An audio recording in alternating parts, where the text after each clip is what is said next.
Okay. So here we go, everybody.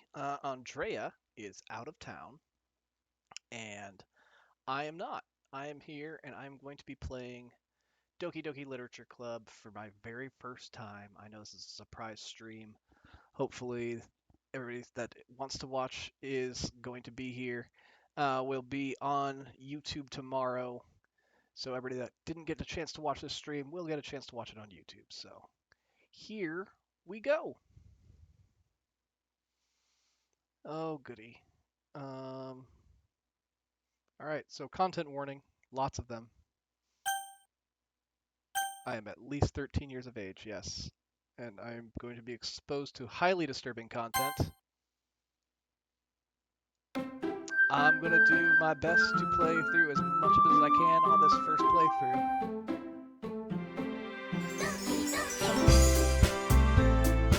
Oh, the music is deceptive. Turn the game music down a little bit.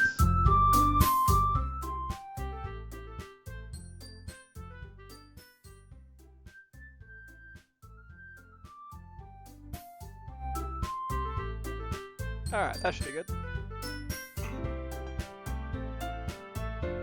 Yes. Sorry, Ghost Andrea, how's the music now?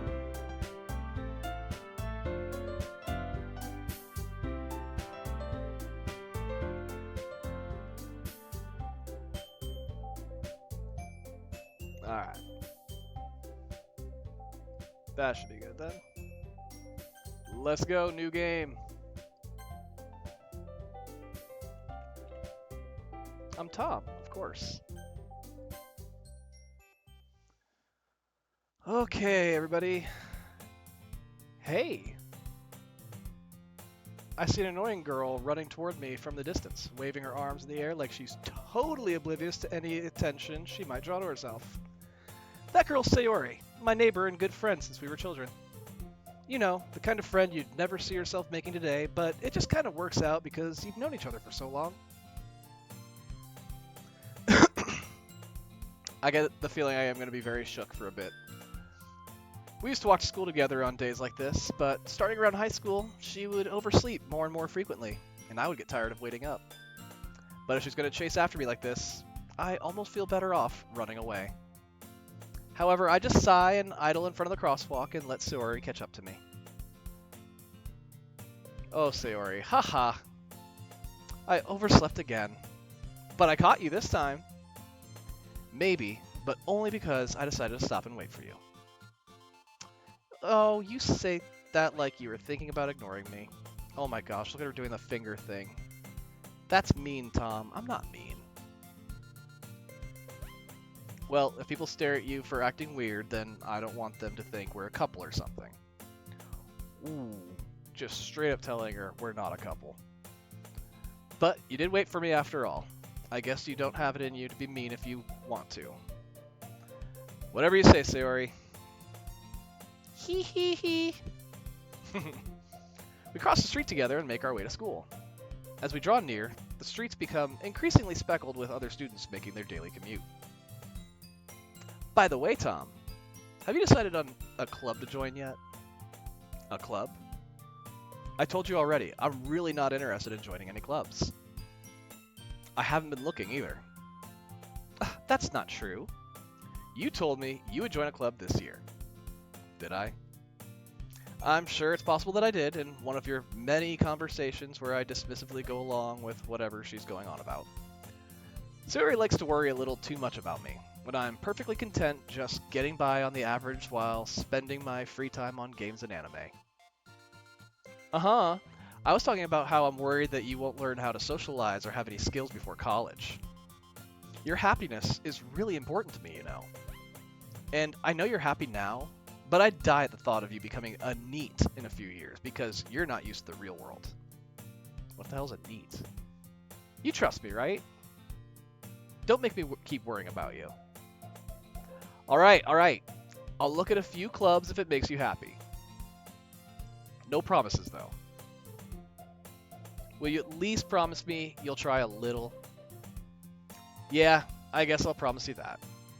Yay! Why'd I let myself get lectured by such a carefree girl? More than that, I'm surprised I even let myself relent to her. I guess seeing her worry so much about me makes me want to ease her mind at least a little bit, even if she does exaggerate everything inside of her head. This music's really catchy. The school day is as ordinary as ever, and it's over before I know it. After I pack up my things, I stare blankly at the wall, looking for an ounce of motivation. Clubs. Sayori wants me to check out some clubs. I guess I have no choice but to start with the anime club. Hello? Sayori? Sayori must have come into the classroom while I was spacing out. I look around and realize that I'm the only one left in the classroom. I thought I'd catch you up coming out of the classroom, but I saw you just sitting here and spacing out, so I came in. Honestly, you're even worse than me sometimes. I'm impressed. You don't need to wait up for me if it's going to make you late to your own club. Well, I thought you might need some encouragement, so I thought, know what? Well, that you could come to my club. Sayori, yeah? There is no way I'm going to your club. Gosh, I'm mean. Yeah, she's right, meanie. I'm being kind of mean. Not even giving her the time of day on her club. Sayori is the vice president of the literature club. Not that I was ever aware that she had any interest in literature. In fact, I'm 99% sure she only did it because she thought it would be fun to help start a new club. Since she was the first one to show interest after the one who proposed the club, she inherited the title Vice President. That said, my interest in literature is guaranteed to be even less. Yeah, I'm going to the anime club. Come on, please. Why do you care so much anyway? Well, I kind of told the club yesterday I would bring in a new member. And Natsuki made cupcakes and everything. Don't make me promise. Don't make promises you can't keep. I can't tell if Sayori is really that much of an airhead or if she's cunning as to have planned all of this out. I let out a long sigh. Fine, I'll stop by for a cupcake, okay? Yes, let's go! And thus, today marks the day I sold my soul for a cupcake. Oh, great. I dejectedly follow Sayori across the school and upstairs, a section of the school I rarely visit, being generally used for third-year classes and activities. Sayori, full of energy, swings open the classroom door. Everyone! The new member is here! I told you, don't call me a new member. Huh? I glance around the room. Girl 1. Welcome to the Literature Club. It's a pleasure meeting you. Sayori always says nice things about you. Girl 2. Seriously? You brought a boy? Way to kill the atmosphere. Girl 3. Ah, Tom! What a nice surprise. Welcome to the club. All words escape me in this situation. This club is full of incredibly cute girls. What are you looking at?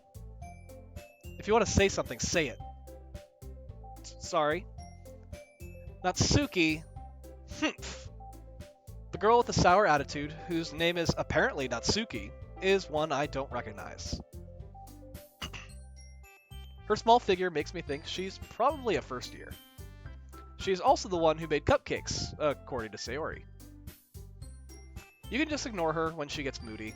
Sayori says that quietly into my ear, then turns back to the other girls. Anyway, this is Natsuki, always full of energy. And this is Yuri, the smartest in the club. Don't say things like that. Oh, look at how embarrassed she is. Yuri, who appears comparably more mature and timid, seems to have a hard time keeping up with people like Sayori and Natsuki. Ah, well, it's nice to meet both of you. And it sounds like you already know Monica, is that right? That's right. It's great to see you again, Tom. Monica smiles sweetly. What is that pose, though? We do know each other. Well, we rarely talked, but we were in the same class last year. Monica was probably the most popular girl in class. Smart, beautiful, athletic. Basically, completely out of my league. So having her smile at me so genuinely feels a little... You too, Monica. Come sit down, Tom. We made room for you at the table so you can sit next to me or Monica. I'll get the cupcakes. Hey, I made them. I'll get them. Sorry, got a little too excited. Then how about I make some tea as well? Gosh, they are all just about having this new member, huh? The girls have a few desks arranged to form a table. As Sayori mentioned, it's been widened so that there's one space next to Monica and one space next to Sayori. Natsuki and Yuri walk over to the corner of the room, where Natsuki grabs a wrapped tray and Yuri opens the closet. Still feeling awkward, I take a seat next to Sayori. Natsuki proudly marches back to the table, tray in hand. Okay, are you ready? Ta-da!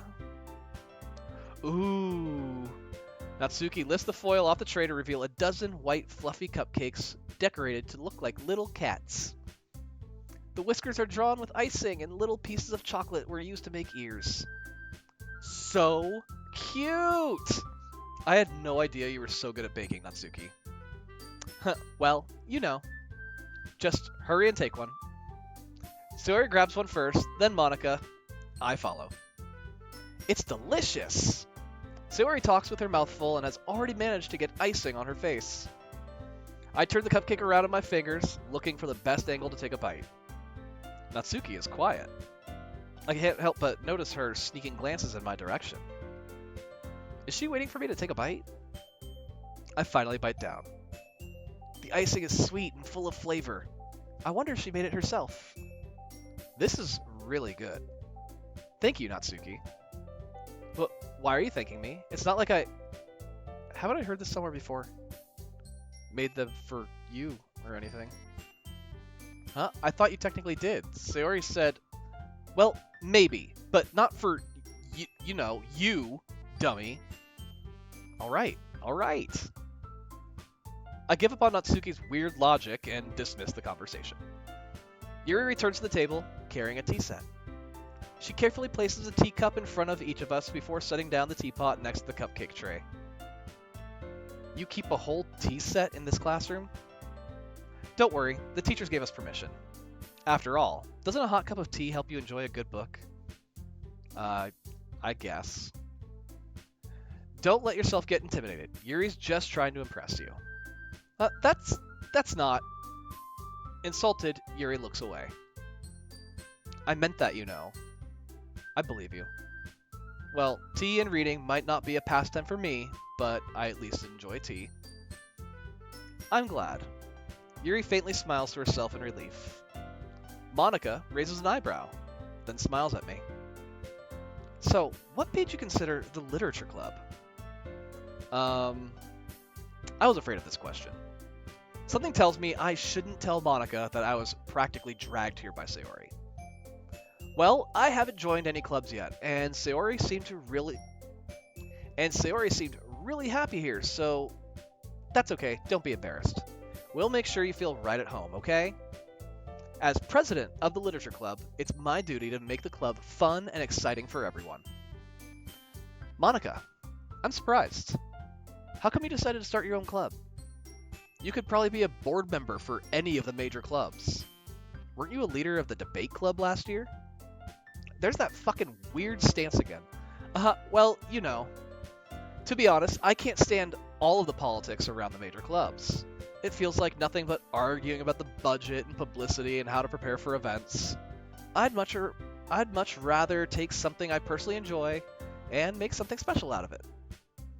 And if it encourages others to get into literature, then I'm fulfilling that dream.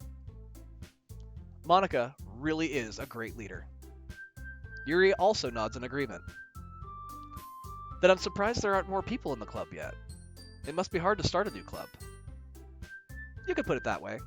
Not many people are very interested in putting out all the effort to start something brand new. especially when it's something that doesn't grab your attention, like literature. You have to work hard to convince people that you're both fun and worthwhile. But it makes school events like the festival that much more important. I'm confident that we can all really grow this club before we graduate. Right, everyone? Yeah! We'll do our best. You know it. Everyone enthusiastically agrees. Such different girls, all interested in the same goal. Monica must have worked really hard just to find these three. Maybe that's why they were all so delighted by the idea of a new member joining. Though I still don't really know if I can keep up with their level of enthusiasm about literature. So Tom, what kind of things do you like to read? Well, considering how little I've read these past few years, I don't really have a good way of answering that. Manga. I mutter quietly to myself, half joking. Natsuki's head suddenly perks up. It looks like she wants to say something, but she keeps quiet. Not much of a reader, I guess? Well, that can change. What am I saying? I spoke without thinking after seeing Yuri's sad smile. Anyway, what about you, Yuri? Well, let's see. Yuri traces the rim of her teacup with her finger. My favorites are usually novels that build deep and complex fantasy worlds. The level of creativity and craftsmanship behind them is amazing to me. And telling a good story in such a foreign world is equally impressive. Yuri goes on, clearly passionate about her reading. She seemed so reserved and timid since the moment I walked in, but it's obvious by the way her eyes light up that she finds her comfort in the world of books, not people. But you know, I like a lot of things. Stories with deep psychological elements usually immerse me as well. Isn't it amazing how a writer can so deliberately take advantage of your own lack of imagination to completely throw you for a loop? Anyway, I've been reading a lot of horror lately. I read a horror book once. I desperately grasped something I can relate to at the minimal level. At this rate, Yuri might as well be having a conversation with a rock. Really? I wouldn't have expected that, Yuri. For someone as gentle as you. I guess you could say that. But if a story makes me think or takes me to another world, then I really can't put it down. Surreal horror is often very successful at changing the way you look at the world, if only for a brief moment. Ugh, I hate horror. Right, Natsuki? Hate horror. Oh, why's that? Well, Natsuki's eyes dart over to me for a split second. Never mind. That's right, you usually like to write about cute things, don't you, Natsuki? What? What gives you that idea? You left a piece of scrap paper behind last club meeting. It looked like you were working on a poem called Don't Say It Out Loud. And give that back. Fine. Your cupcakes, your poems, everything you do is just as cute as you are. Sayori sidles up next to Natsuki and puts her hands on her shoulders. I'm not cute! God, she is so cute. I would never glaze Natsuki. Natsuki, you write your own poems? Well, I guess sometimes. Why do you care? I think that's impressive. Why don't you share them sometime? Oh. No! Natsuki averts her eyes. You wouldn't like them. Not a very confident writer yet. I understand how Natsuki feels. Sharing that level of writing takes more than just confidence. The truest form of writing is writing to oneself. You must be willing to open up to your readers, exposing your vulnerabilities and showing even the deepest reaches of your heart. Do you have writing experience too, Yuri? Maybe if you share some of your work, you can set an example and help Natsuki feel comfortable enough to share hers. I guess it's the same for Yuri. Aw, I wanted to read everyone's poems. We all sit in silence for a moment. Okay, I have an idea, everyone. Natsuki and Yuri look quizzically at Monica. Let's all go home and write a poem of our own. Then, next time we meet, we all share them with each other. That way, Everyone is even.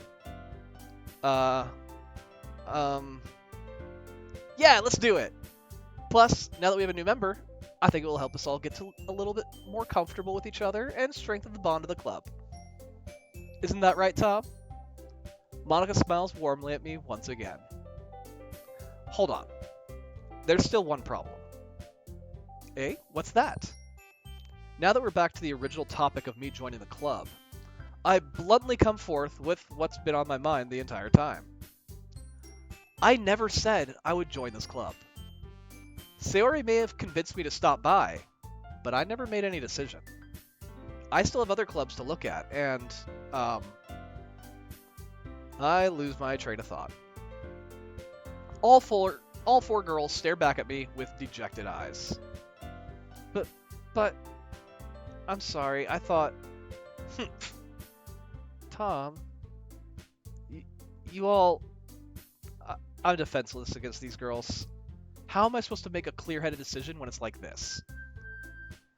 That is, if writing poems is the price I need to pay in order to spend every day with these beautiful girls... Right. Okay, I've decided then. I'll join the literature club. One by one, the girls' eyes light up. Yes, I'm so happy! Sayori wraps her arms around me, jumping up and down. Hey, you really did scare me for a moment. If you really just came for the cupcakes, I would be super pissed. Then that makes it official. Welcome to the literature club. Thanks, I guess. Okay, everyone. I think with that, we can officially end today's meeting on a good note. Everyone remember tonight's assignment. Write a poem to bring to the next meeting so we can all share. Monica looks over at me once more. Tom, I look forward to seeing how you express yourself. Hehe. That dumbass stance. Yeah. Can I really impress the class star, Monica, with my mediocre writing skills? I already feel the anxiety welling up inside me.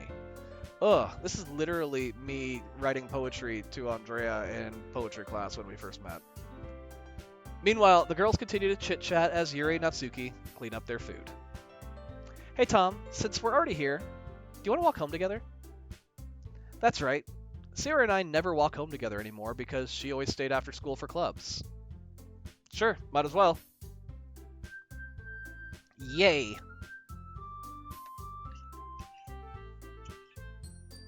With that, the two of us depart the club room and make our way home. The whole way, my mind wanders back and forth between the four girls. Sayori, Natsuki, Yuri, and of course, Monica. Will I really be happy spending every day after school in literature club? Perhaps I'll have the chance to grow closer to one of these girls. Alright, I'll just need to make the most of my circumstances, and I'm sure good fortune will find me. And I guess that starts with writing a poem tonight.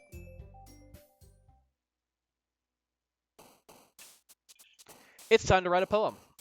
Pick words you think your favorite club member will like. Something good might happen with whoever likes your poem the most. Oh! I did not know this part of the game. Okay. Well, we know Natsuki likes cute. Bubbles.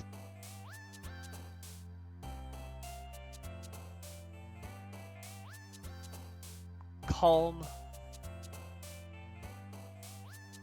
Shiny.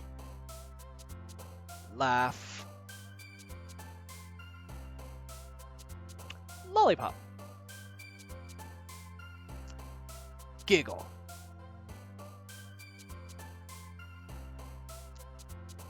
Sugar.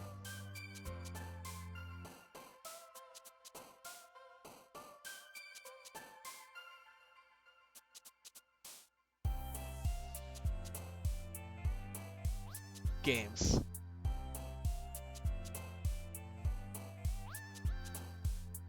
Imagination. Bouncy. Definitely bouncy.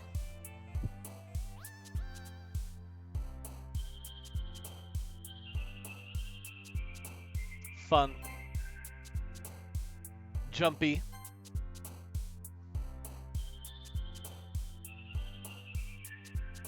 party.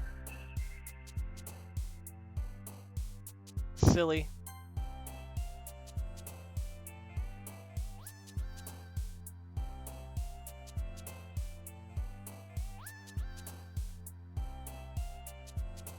I don't like any of these.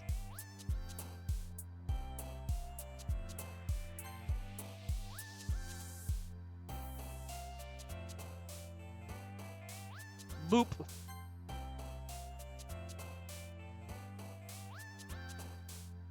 Excitement. Climax.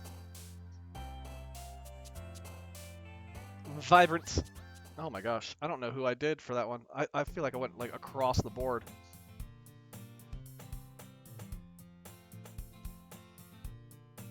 Nah, don't worry. Shit, I wasn't reading. Sorry, guys. This might be a little strange for me, but I at least keep my word. Well, back at the literature club. I was the last to come in, so everyone else is already hanging out. Thanks for keeping your promise, Tom. I hope this isn't too overwhelming of a commitment for you.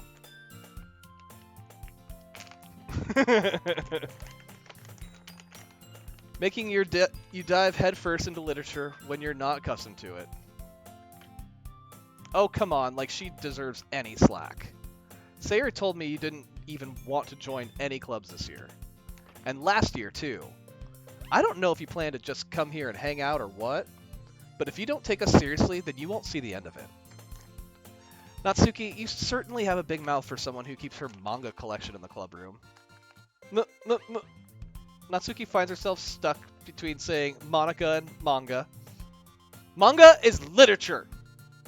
Swiftly defeated, Natsuki plops back into her seat. Honestly, I don't even read manga, but I agree, like, my favorite piece of literature is a comic book, and it's Y: The Last Man, so, like, fully get it. Swiftly defeated, Natsuki plops back into her seat. Don't worry, guys. Tom always gives it his best as long as he's having fun. He helps me with busy work without me even asking. Like cooking, cleaning my room. How dependable. Sorry, that's because your room is so messy, it's distracting. And you almost set your house on fire once.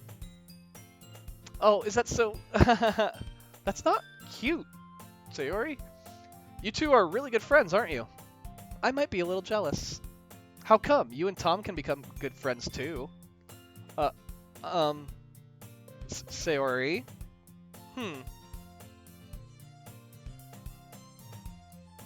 As usual, Sayori seems oblivious to the weird situation you just put me into. Oh, Yuri even brought you something today too, you know. Wait, Sayori... Me? Not really. Don't be shy. It's really nothing. What is it? Never mind. Sayori made it sound like a big deal when it's really not. What do I do? I'm sorry. Yuri, I wasn't thinking.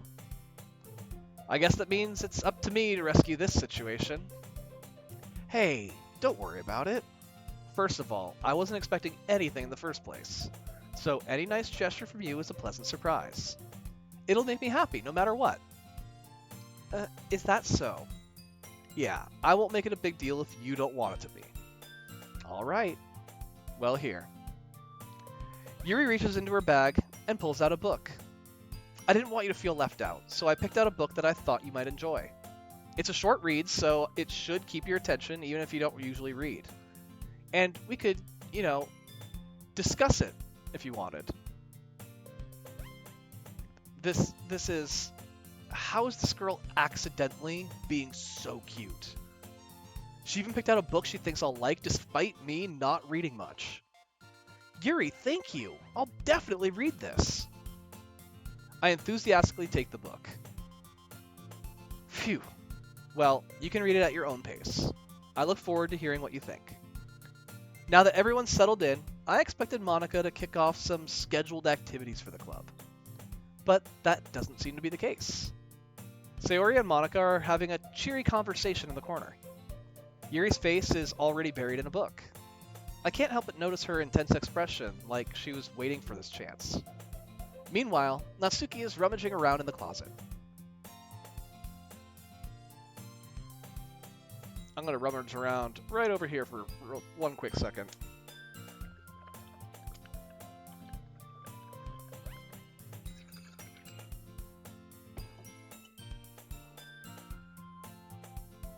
I hear Natsuki utter an exasperated sigh from within the closet.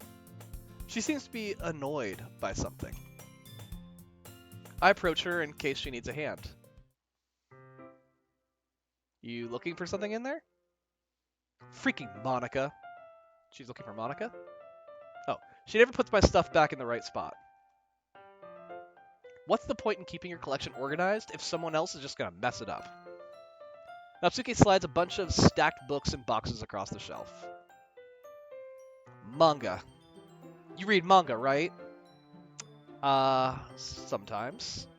Manga is one of those things where you can't admit you're really into it until you figure out where the other person stands. How did you know, anyway? I heard you bring it up at some point. Besides, it's kind of written on your face. What's that supposed to mean? I see. There's a lone volume of manga amidst a stack of various books on the side of one of the shelves. Curious, I pull it out of the stack. There it is! Natsuki snatches it out of my hand. She then turns to a box of manga and slips the volume right into the middle of the rest. Ah, much better. Seeing a box set with one book missing is probably the most irritating sight in the world. I know that feel. I get a closer look at the box set she's admiring. Parfait Girls?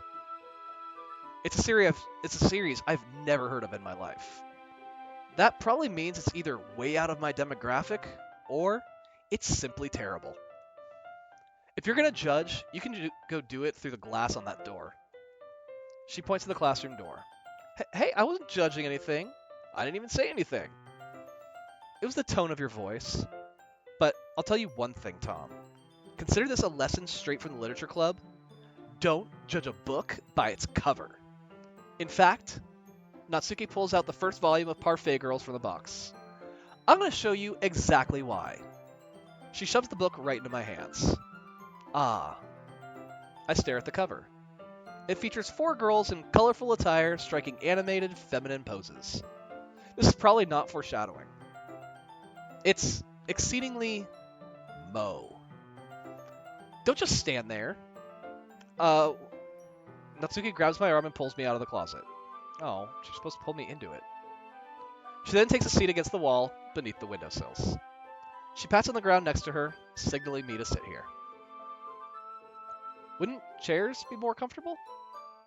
I take my seat. Chairs wouldn't work. We can't read at the same time like that. Oh, why is that? I guess it's easier to be closer together like this. Don't just say that. It made me feel weird about it.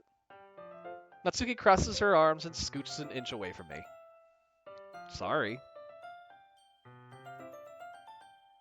I didn't expect to be sitting this close to her either. Not that I can say it's a particularly bad thing. I open the book. It's only a few seconds before Natsuki once again inches closer, reclaiming the additional space while she hopes I won't notice. I can feel her peering over my shoulder, much more eager to begin reading than I am. Wow, how long has it been since I read the beginning? Huh? You don't go back and flip through the older volumes every now and then? Not really. Maybe sometimes after I've already finished the series. Hey, are you paying attention? I am, but nothing's really happened yet, so I can talk at the same time. It looks like it's about a bunch of friends in high school. Typical slice of life affair. I kind of grew out of these, since it's rare for the writing to be entertaining enough to make up for the lack of plot. So, what should I expect from this? Is there going to be a plot? Well, obviously. You think I would enjoy something that didn't have a plot? I mean, well, I guess I know what you're saying. A lot of the beginning is about simple things, like there's a really funny chapter where they're obsessed with a guy at the ice cream shop, but that just helps you get to know the characters. And besides, it's still entertaining. But later on, there's all kinds of drama. Like when they get into all of the backstories, and when some of the romance starts to happen, that's really what makes it so good. There are so many touching parts. Ah, is that so? It sounds like you really know what you're talking about. Maybe I underestimated you. Hee hee. Hey, wait. What's that supposed to mean? Uh, Natsuki gives me a little shove. It just meant that I haven't seen you at your full power. Good save. Ah, this chapter seems like it's about baking. This is just a guess, but is there a lot of baking in this manga? Well, Natsuki pauses for a moment as if she doesn't want to admit something. Yeah. Why does that matter? It doesn't. I was just curious. Since you enjoy baking too, right? That's just a coincidence. I just happened to get into baking around the same time I got this manga. Like, I would ever get into anything because it's in a manga. I feel bad for anyone that's that impressionable. Definitely not a coincidence. I guess it explains Natsuki's interest in baking.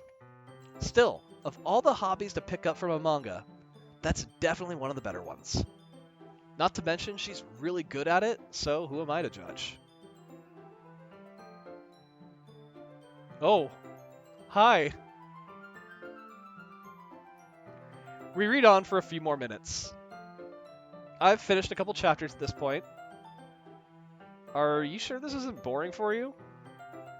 It's not. Even though you're just watching me read?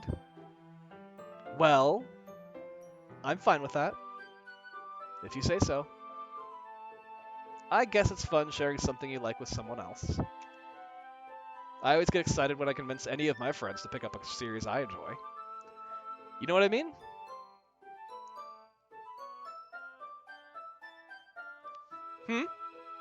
You don't? That's not... Well, I wouldn't really know.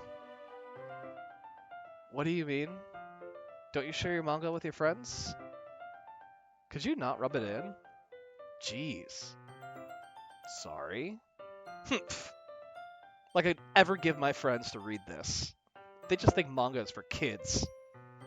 I can't even bring it up without them being all like, you still haven't grown out of that yet? Makes me want to punch them in the face.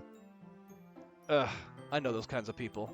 Honestly, it takes a lot of effort to find friends who don't judge, much less friends who are also into it. I'm already kind of a loser, so I guess I gravitated toward the other losers over time. But it's probably harder for someone like you. Yeah, that's pretty accurate. Wait, which part?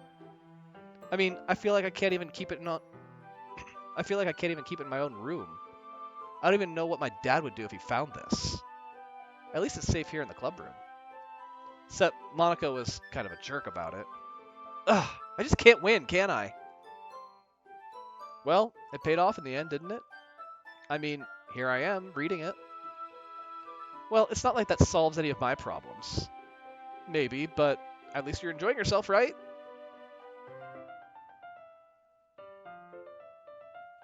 So...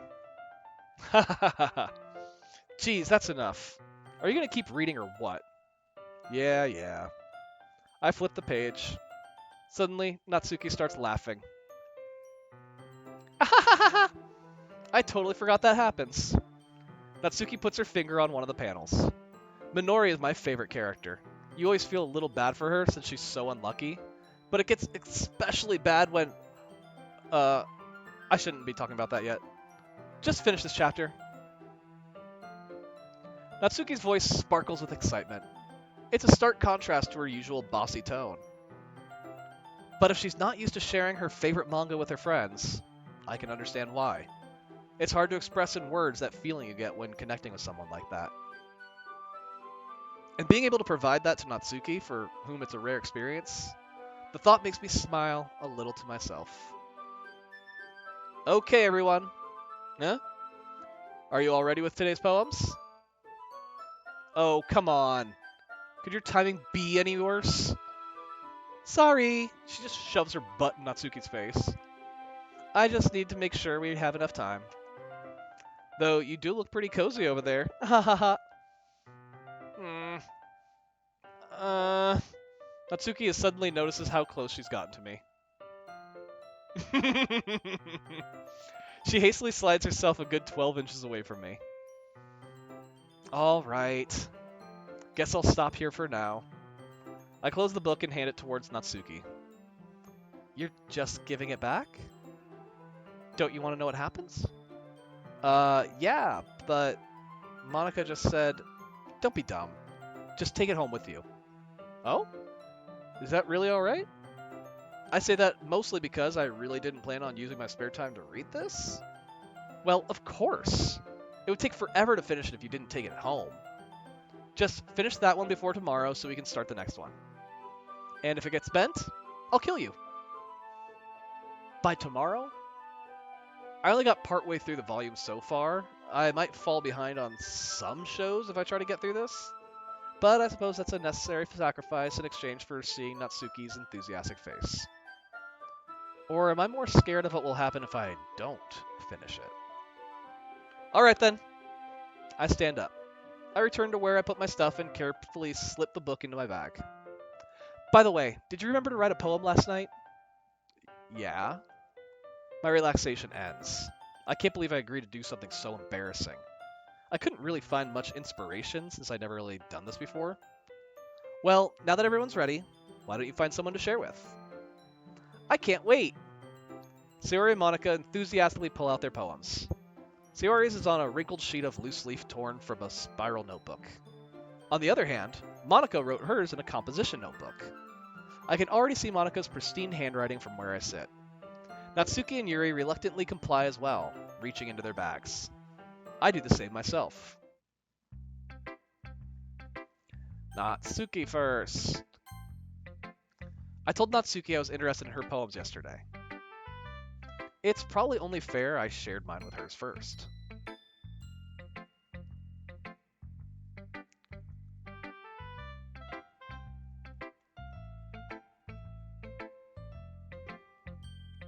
Okay, well, let's start with the things I don't like. First of all, Natsuki rereads my poem. Never mind, I don't feel like giving you my opinion. What's the point of sharing in the first place? I wrote this when I could have been doing other things. In fact, remember how I said I wanted to read your poems? That's what I had in mind when writing this. I want to help you feel comfortable enough to share yours. Like Monica said. Well, I would be more comfortable sharing my poem if yours was really bad. You're supposed to show me some dumb poem and make me go, ha, well, it's not that great, but let me show you what real literature looks like. And you went and ruined it. I hope you're happy. So, in other words, you're saying you liked it. Natsuki's retort gets caught in her throat. You're so... You don't understand anything, do you? I already told you that. You don't have to go announcing it to the world like you're all self-important. Pretty sure you never actually said that. I say that mostly to myself. Natsuki must really hate me or something. I can't figure out if it's a win or a loss that she liked my poem. In any case, you still need to show me yours, right? Grr, fine, I guess. Only because Monica will make me if I don't. Eagles can fly. Monkeys can climb. Crickets can leap. Horses can race. Owls can seek. Cheetahs can run. Eagles can fly. People can try. But that's about it. Yeah. I told you that you weren't gonna like it. I like it. What? Just be honest. I am. Why are you so convinced that I wouldn't like it?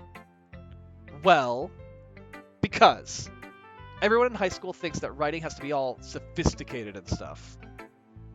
So people don't even take my writing seriously. But isn't the point of poems for people to express themselves?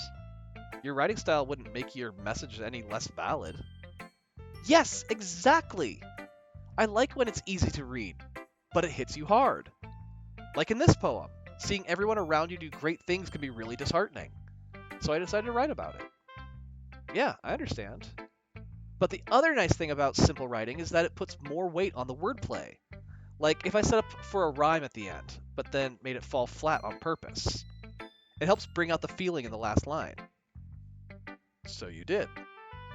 I guess more went into that than I realized. That's what it means to be a pro. I'm glad you learned something. Didn't expect that from the youngest one here, did you? Yeah, I guess not. I decided to humor her with that last comment. I don't really care how old everyone is, but if Natsuki is feeling proud, then I won't take that away from her. Ooh, who next? We're going Sayori.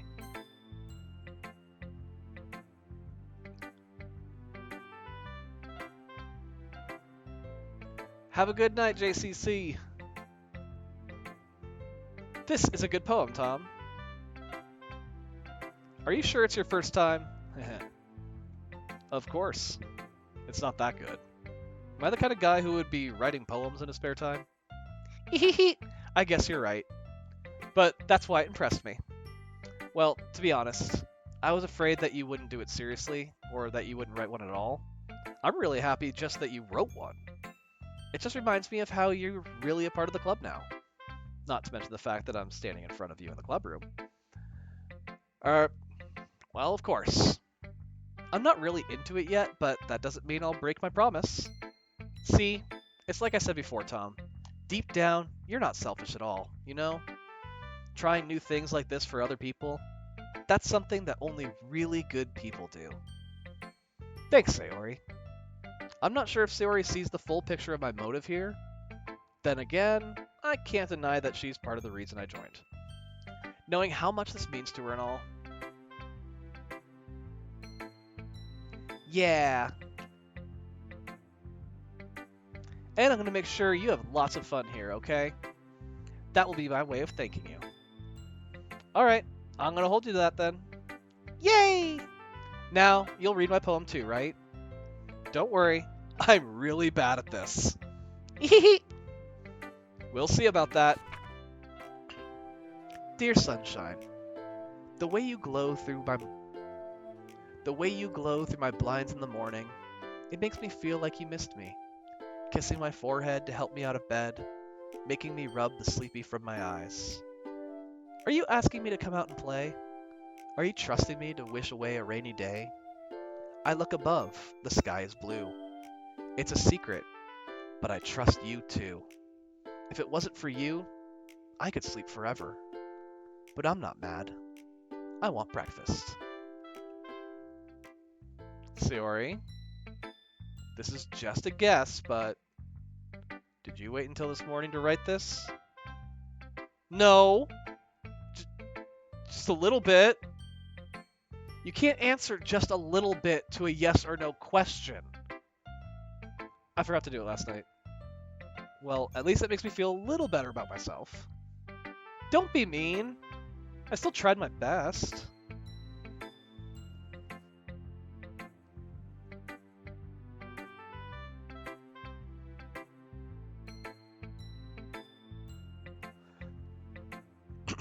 I didn't mean to say it was a bad poem. It came out nice, or how should I put it? It sounds just like you. Really? Yeah. Especially that last line. I made eggs on toast. Even though you were late to school. It's bad to skip breakfast. I get all cranky. Well, I guess there's no point in arguing. Anyway, thanks for showing me. This was so much fun. Monica's the best. Yeah. But next time, I won't forget. And I'm going to write the best poem ever. Well, I guess I look forward to it.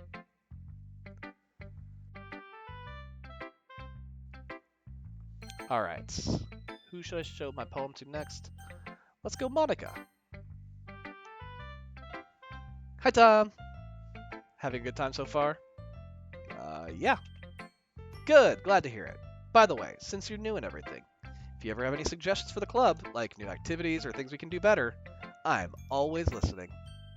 Don't be afraid to bring things up, okay? Alright, I'll keep that in mind. Of course, I'll be afraid to bring things up. I'm much better off just going with the flow until I'm more settled in. Anyway, want to share your poem with me? It's kind of embarrassing, but I guess I have to. Don't worry, Tom. We're all a little embarrassed today, you know? But it's that sort of barrier that we'll all learn to get past soon. Yeah, that's true. I hand Monica my poem. I like it, Tom. Really? It's a lot cuter than I expected. Oh, jeez. No, it kind of makes me think of something Natsuki would write. And she's a good writer, too. So take that as a compliment. If you say so. Yep. By any chance, have you read anything by Shel Silverstein? Maybe a long time ago. He's famous for telling all kinds of stories in just a few simple words. His poems can be funny, endearing, or even sad. And sometimes they're only a few lines long. You might even feel like they're written for kids, but if you think about them, they can express views of the world that would apply to anybody. I see. So you're saying that Natsuki is kind of like that? Sort of. Maybe she's not an expert, but you probably won't find much filler in her poems. They might be easy to write, but they're super challenging to get the meaning through. So I can see why it would be your kind of poem to explore. I'm sure I'll end up trying different things a lot. It could take a while before I feel comfortable doing this. That's okay. I'd love to see you try new things. That's the best way to find the kind of style that suits you. Everyone else might be a little bit biased toward their own kinds of styles, but I'll always help you find what suits you the most. So don't force yourself to write the way everyone else wants you to write. It's not like you have to worry about impressing them or anything. Ahaha! Ahaha. Anyway, do you want to read my poem now? Don't worry, I'm not very good. You sound pretty confident for someone who claims to not be very good. Well, that's because I have to sound confident. That doesn't mean I always feel that way, you know? I see. Well, let's read it then. Hole in wall. It couldn't have been me. See the direction the spackle protrudes? A noisy neighbor, an angry boyfriend. I'll never know. I wasn't home. I peer inside for a clue. No! I can't see. I reel, blind, like a film left out in the sun. But it's too late. My retinas, already scorched with a permanent copy of the meaningless message. It's just a little hole. It wasn't too bright. It was too deep, stretching forever into everything. A hole of infinite choices. I realize now that I wasn't looking in. I was looking out.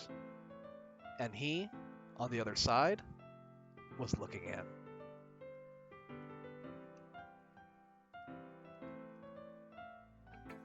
So, what do you think? It's very freeform, if that's what you call it. Sorry, I'm not really the right person to ask for feedback. It's okay. Yeah, that kind of style has gotten pretty popular nowadays. That is, a lot of poems have been putting emphasis on the timing between words and lines. When performed out loud, it can be really powerful. What was the inspiration behind this one? Well, I'm not sure if I know how to put it. I guess you could say that I had some kind of epiphany recently. It's been influencing my poems a bit. An epiphany? Yeah, something like that. I'm kind of nervous to talk about deep stuff like that because it's kind of coming on strongly. Maybe after everyone is better friends with each other. Anyway, here's Monica's writing tip of the day. Sometimes, when you're writing a poem or a story, your brain gets too fixated on a specific point. If you try so hard to make it perfect, then you'll never make any progress. Just force yourself to get something down on the paper and tidy it up later. Another way to think about it is this. If you keep your pen in the same spot for too long, you'll just get a big dark puddle of ink. So just move your hand and go with the flow. That's my advice for today. Thanks for listening. Thanks, Monica. I guess that just means it's Yuri left.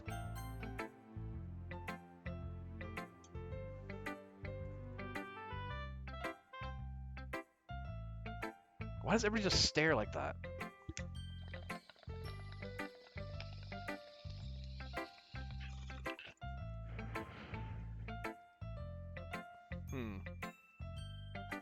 Yuri stares at the poem.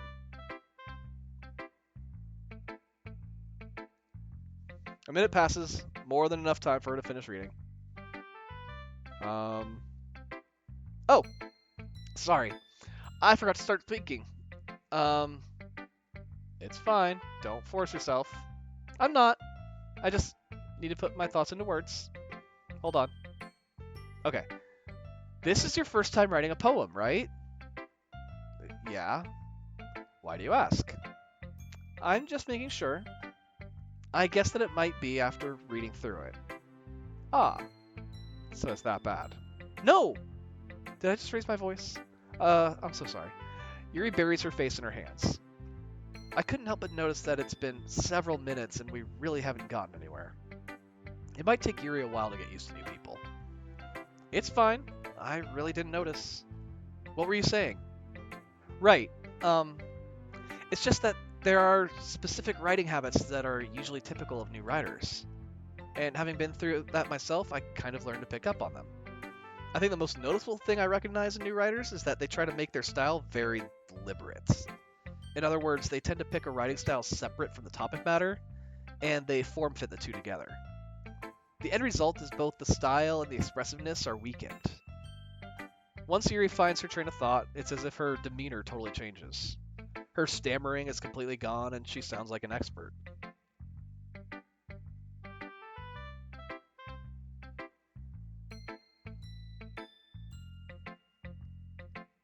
Of course, that's not something you can be blamed for. There are so many different skills and techniques that go into writing even a simple poem. Not just finding them and building them, but getting them to work together is probably the most challenging part. It might take you some time, but it all comes with practice and learning by example and trying new things. I also hope that everyone else in the club gives you valuable feedback. Natsuki can be a little bit biased, though.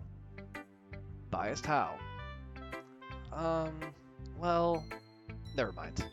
I shouldn't be talking about people like that. Sorry. It's fine. I'm not sure if Yuri's apologizing to herself, to me, or to Natsuki. Do you mind if I read your poem now? Please do! I'd love to share my thought process behind it. Yuri smiles dreamily as if it's a rare opportunity for her, which itself is kind of funny. After all, isn't this supposed to be a literature club? Ghost under the light. The tendrils of my hair illuminate beneath the amber glow. Bathing. It must be this one. The last remaining street light to have withstood the test of time. The last yet to be replaced by the sickening blue-green hue of the future. I bathe, calm, breathing air of the present, but living in the past. The light flickers. I flicker back.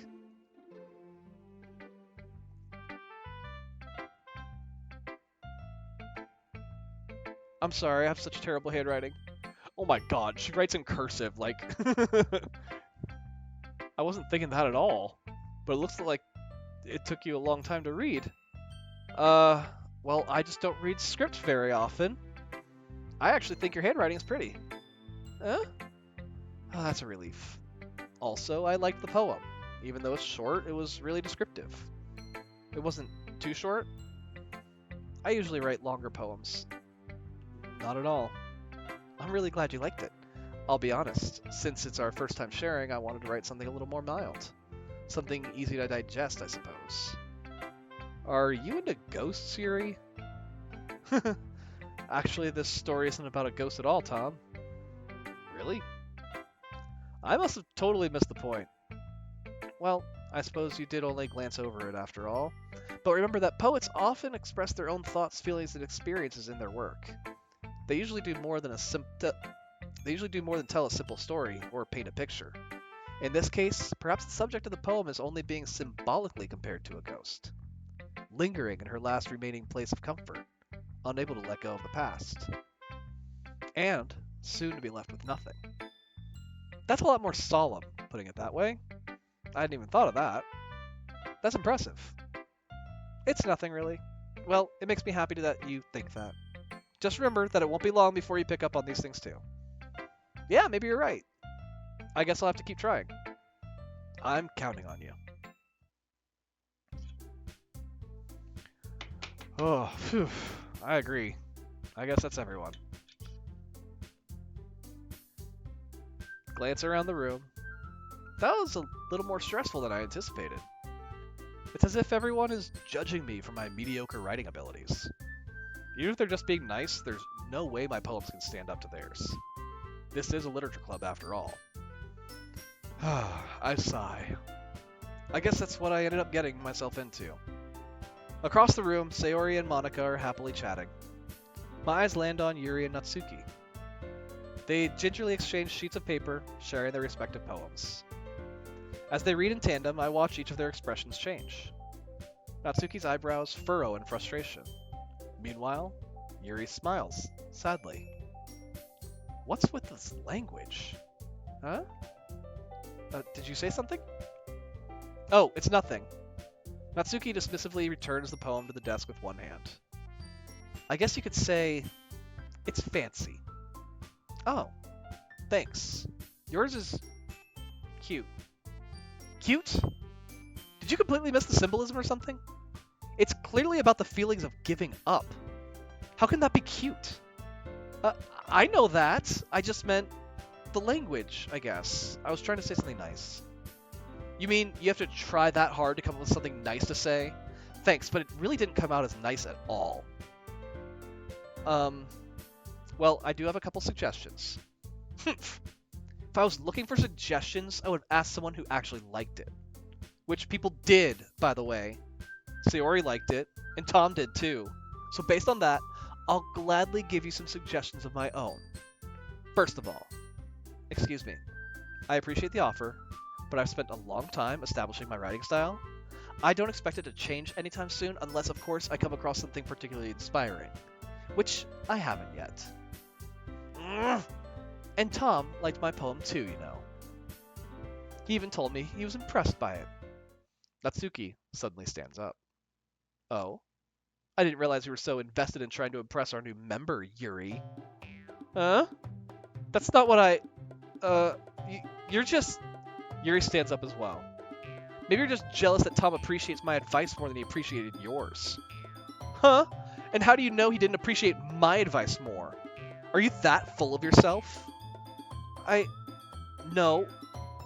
If I was full of myself, I would deliberately go out of my way to make everything I do overly cutesy. Is everyone okay? Well, you know what? I wasn't the one whose boobs magically grew a size bigger as soon as Tom started showing up.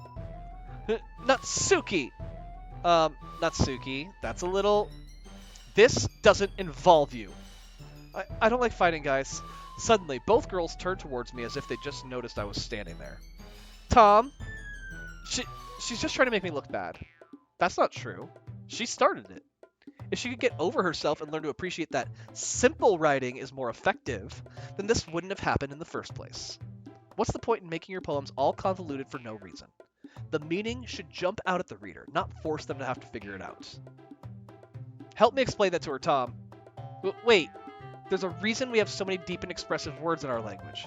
It's the only way to convey complex feelings and meaning the most effectively. Avoiding them is not only unnecessarily limiting yourself, it's also a waste. You understand that, right, Tom? Well? How did I get dragged into this in the first place? It's not like I know anything about writing. But whomever I agree with, they'll probably think more highly of me. Natsuki!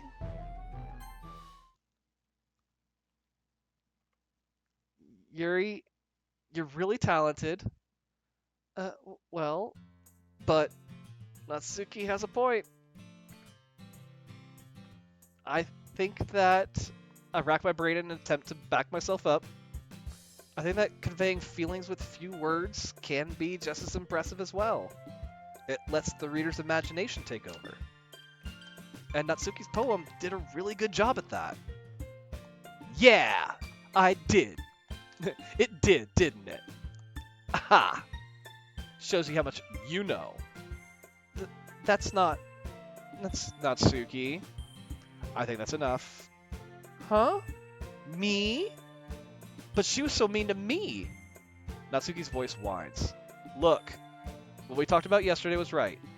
Writing is a really personal thing. And sharing it can be definitely hard. It looks like we learned that today. Even small criticisms can lead to something pretty heated. I glance over my shoulder. Sayori is nodding vigorously.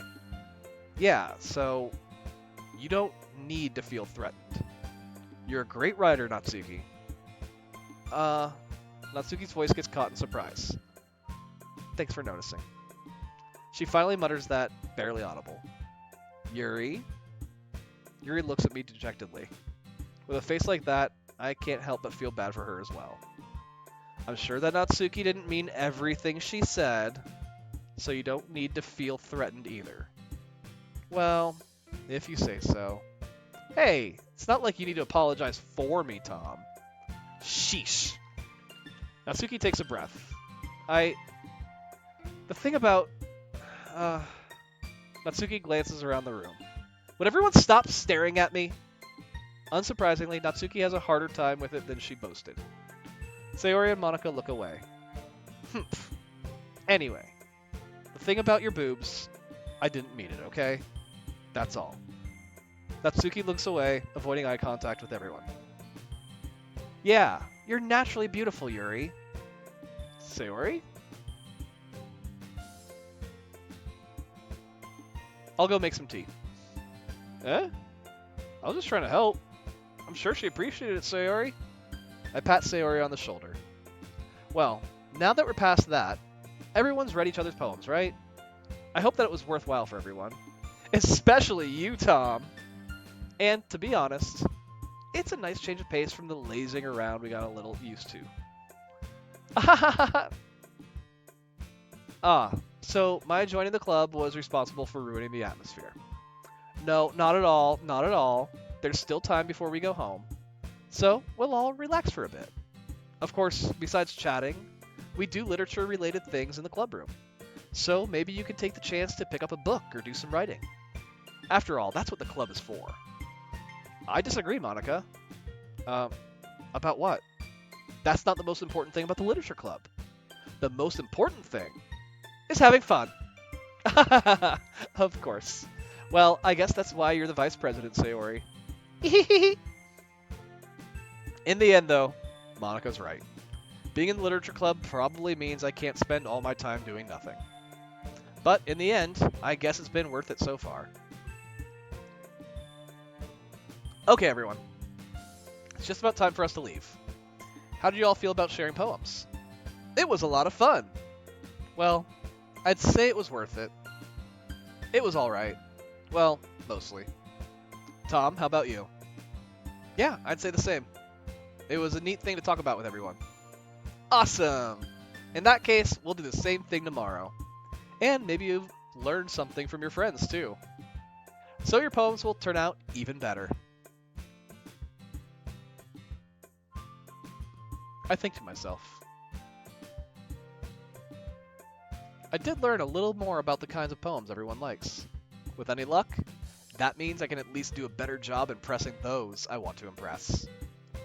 I nod to myself with newfound determination. Tom! Ready to walk home? Sure, let's go. Sayori beams at me. It truly has been a while since Sayori and I have spent this much time together. I can't really say I'm not enjoying it either. Sayori, about what happened early. What do you mean? You know, between Yuri and Natsuki. Does that kind of thing happen often? No. That's really the first time I've seen them fight like that. I promise, they're both wonderful people. You don't hate them, do you? No, I don't hate them. I just wanted your opinion, that's all. I can see why they make good friends with you. Phew. You know, Tom, it's nice that I get to spend time with you in the club. But I think seeing you get along with everyone is what makes me the happiest. And I think everyone really likes you, too. That's... Every day is going to be so much fun. It looks like Sayori still hasn't caught on to the kind of situation I'm in. Sure, being friends with everyone is nice, but does it really need to stop there? We'll just have to see what the future holds, Sayori. I pat Sayori on the shoulder. I said that more to myself than to her, but it's easy to use Sayori as an internal monologue sometimes. Okay. Yeah. Let's do this.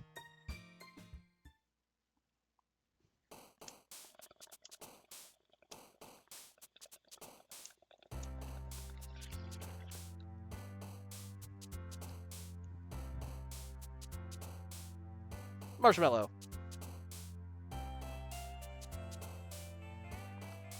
Anime. Bouncy. Sweet.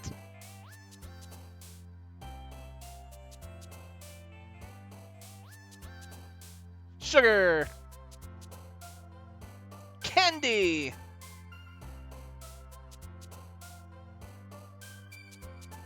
Play. Cute. Holiday. Bubbles.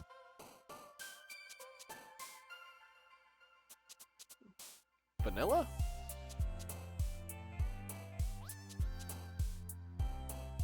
Playground. Doki Doki. Pink. Puppy. Friends.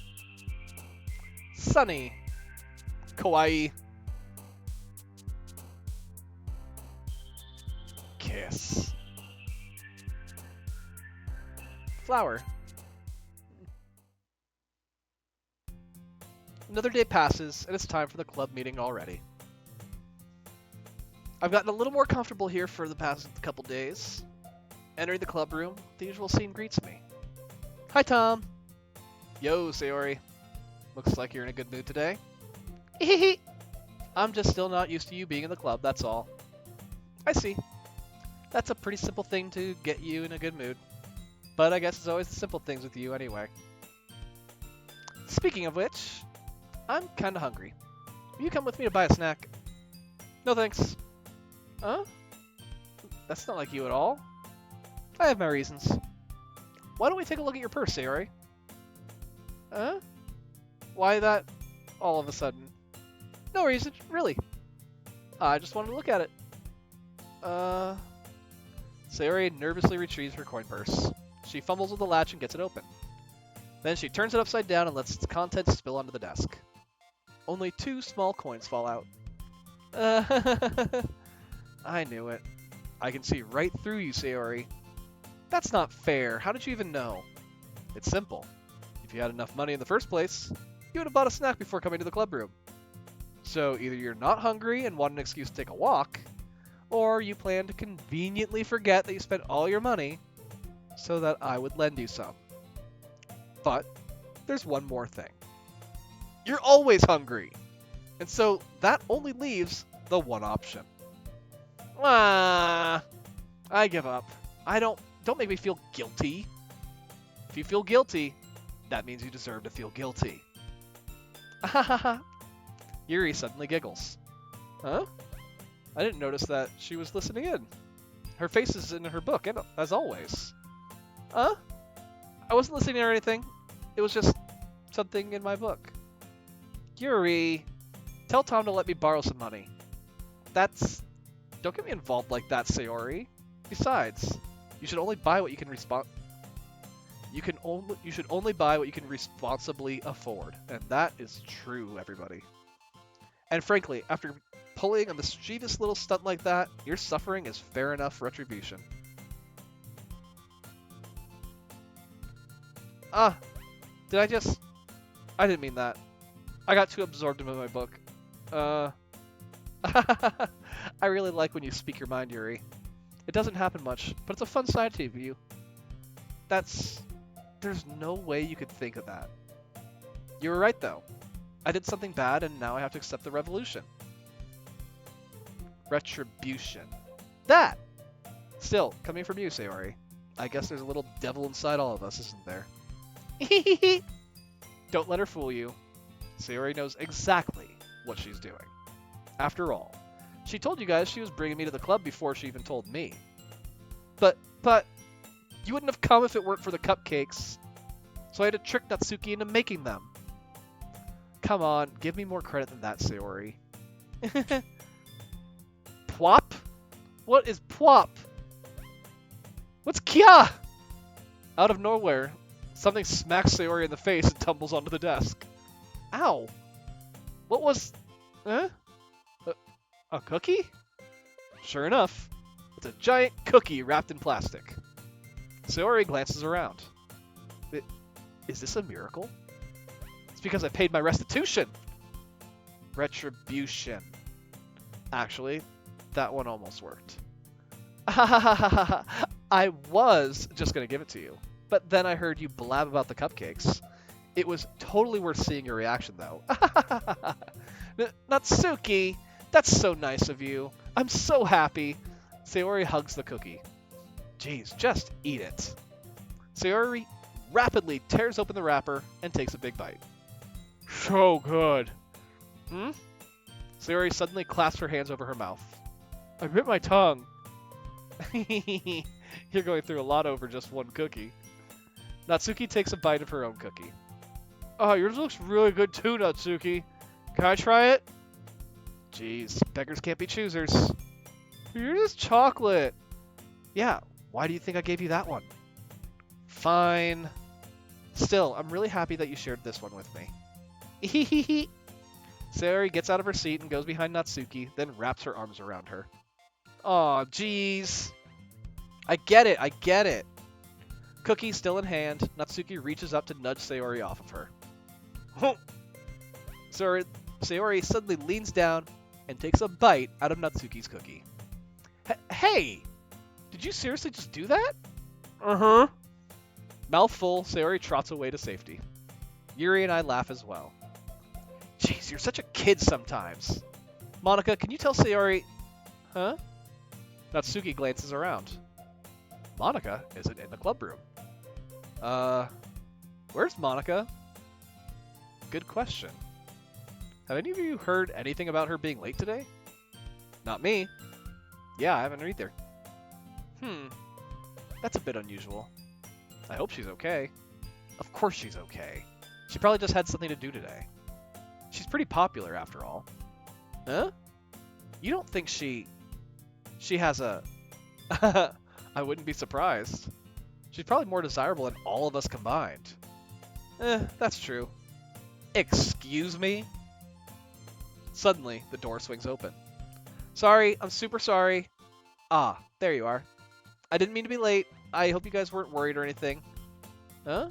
Monica chose the club over her boyfriend after all. You're so strong-willed. Boyfriend? What on earth are you talking about? Monica quizzically glances at me. Never mind that. What held you up anyway? Well, my last period today was study hall. To be honest, I kind of just lost track of time. That makes no sense, though. You would have heard the bell ring at least. I must not have heard it since I was practicing piano. Piano? I wasn't aware you played music as well, Monica. I don't, really. I just kind of started recently. I've always wanted to learn piano. That's so cool. You should play something for us, Monica. Monica looks at me. Maybe once I get a little bit better, I will. Yay! That sounds cool. I'd also look forward to it. Is that so? In that case, I won't let you down, Tom. Monica smiles sweetly. Ah, I didn't mean any pressure or anything like that. Don't worry. I've been practicing a whole lot recently. And I'd really love the chance to share once I'm ready. I see. In that case, best of luck. Thanks! So, I didn't miss anything, did I? Not really. I choose to leave out Sayori's mischievous escapade. I'm sure Natsuki will end up complaining to her anyway. It looks like everyone has already settled down. Sayori somehow already finished her entire cookie. Yuri is back to her book, and Natsuki disappeared into the closet.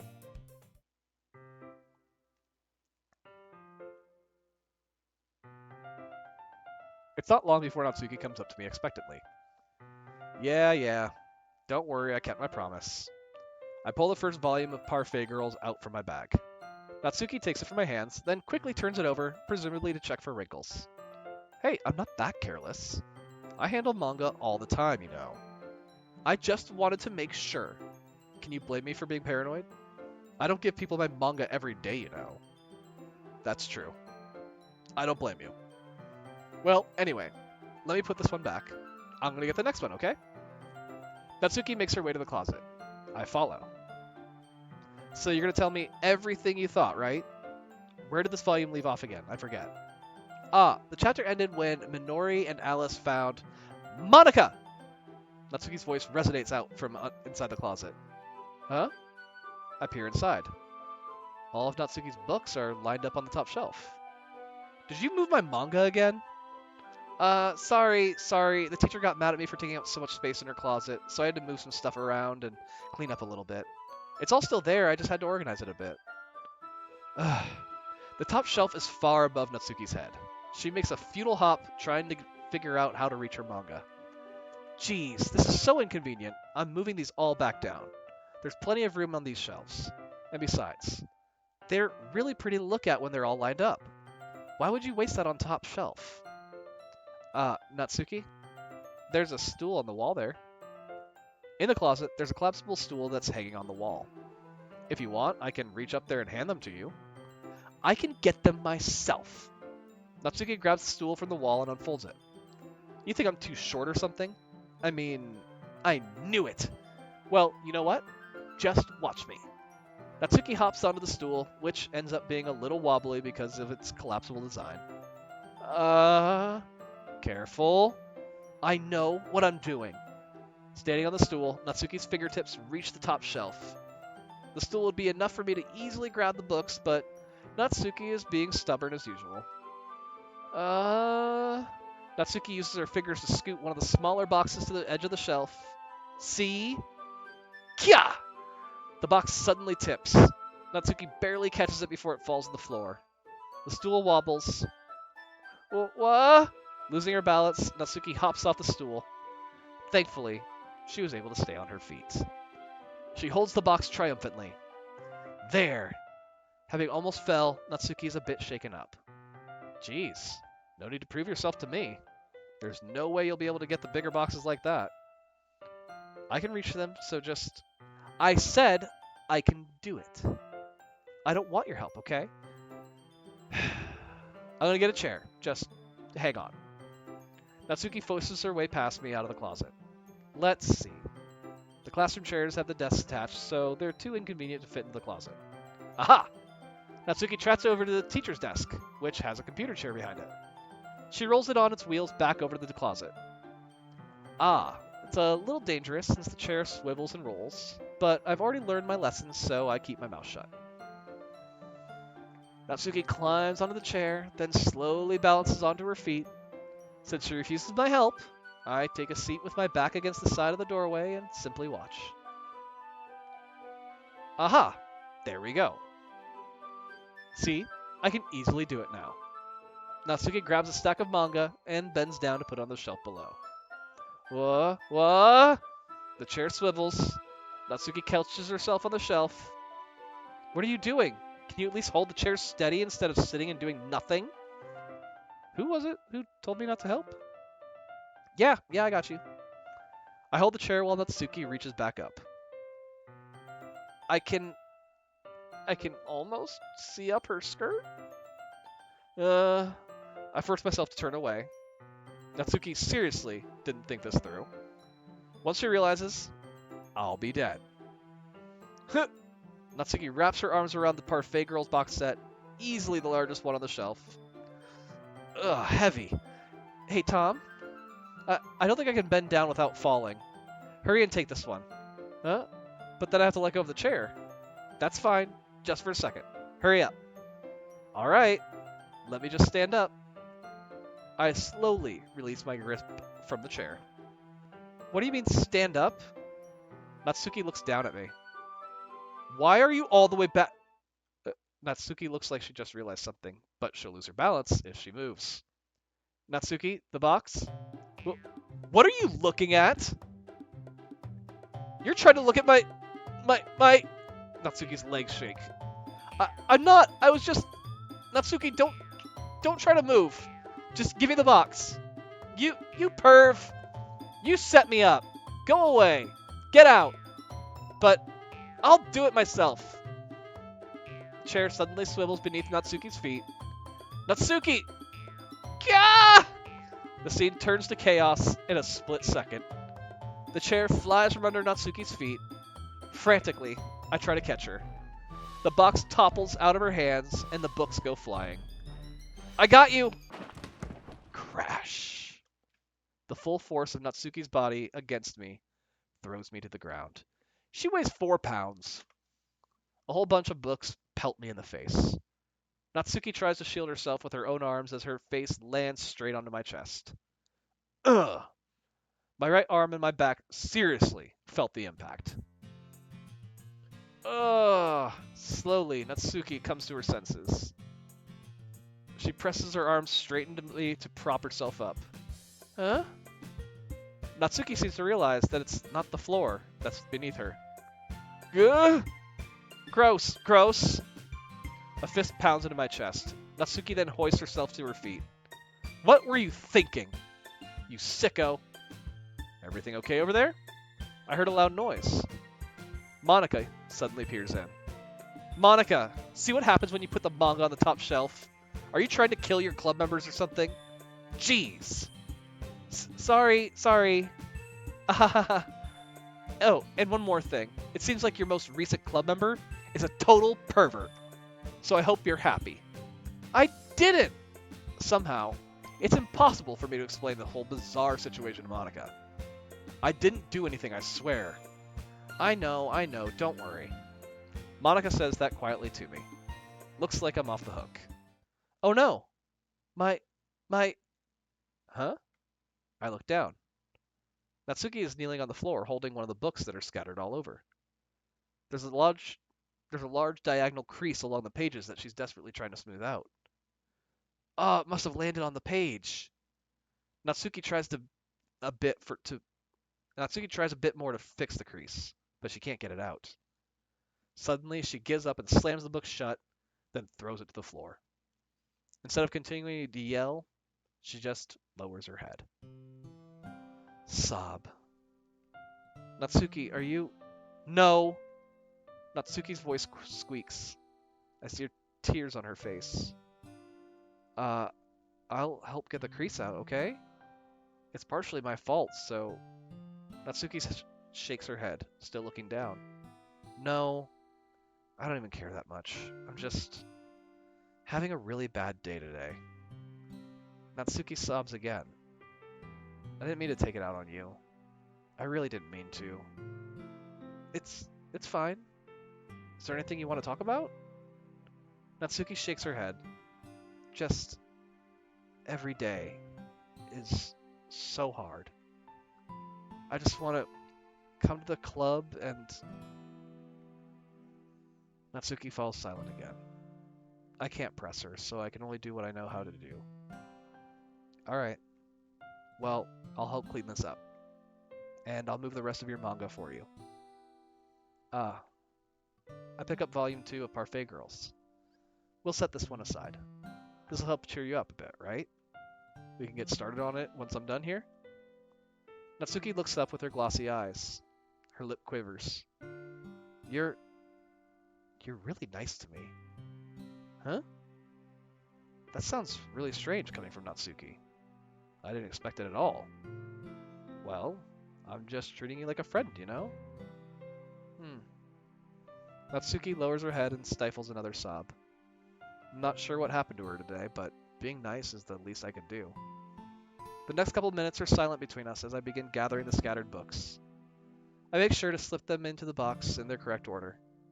After a little bit, Natsuki starts helping. It isn't long before we're done, and I hoist the box onto the shelf where Natsuki wanted to put it. Then, I get on the stool and quickly finish moving the rest of her books from the top shelf. Alright, that should do it. I hop off the stool. Natsuki averts her gaze. Thanks. Ahahaha, it's nothing. Natsuki is holding the volume I set aside in her hands. Alright, I'm ready. Good. Even if you weren't, I'd make you anyway. You're taking responsibility for what you said. The thing about cheering me up. If you insist. We sit in the same spot as last time, and I open the second volume. Natsuki's mood quickly improves, laughing and pointing things out to me. She's surprisingly sharp, making note of all the subtle, repeated jokes and background elements. In the end, I'm pretty impressed by how everything ties together in this manga. I guess Natsuki has good taste after all. After some time, Monika gets our attention as usual, and it's time to share poems again. Guess I'll be holding on to this for now. Yep, even you sound more enthusiastic this time. Well, I'm starting to get into it, you know? Hehehe.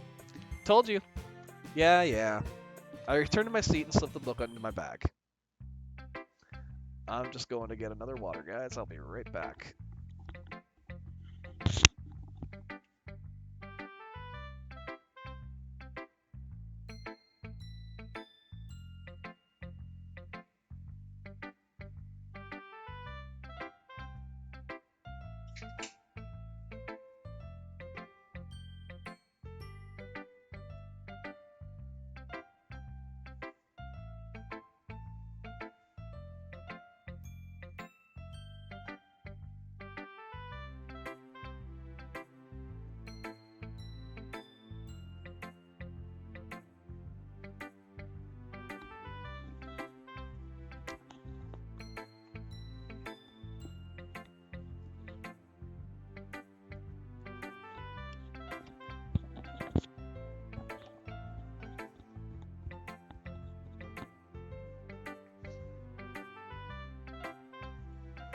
Alright, of course, we are going with Natsuki.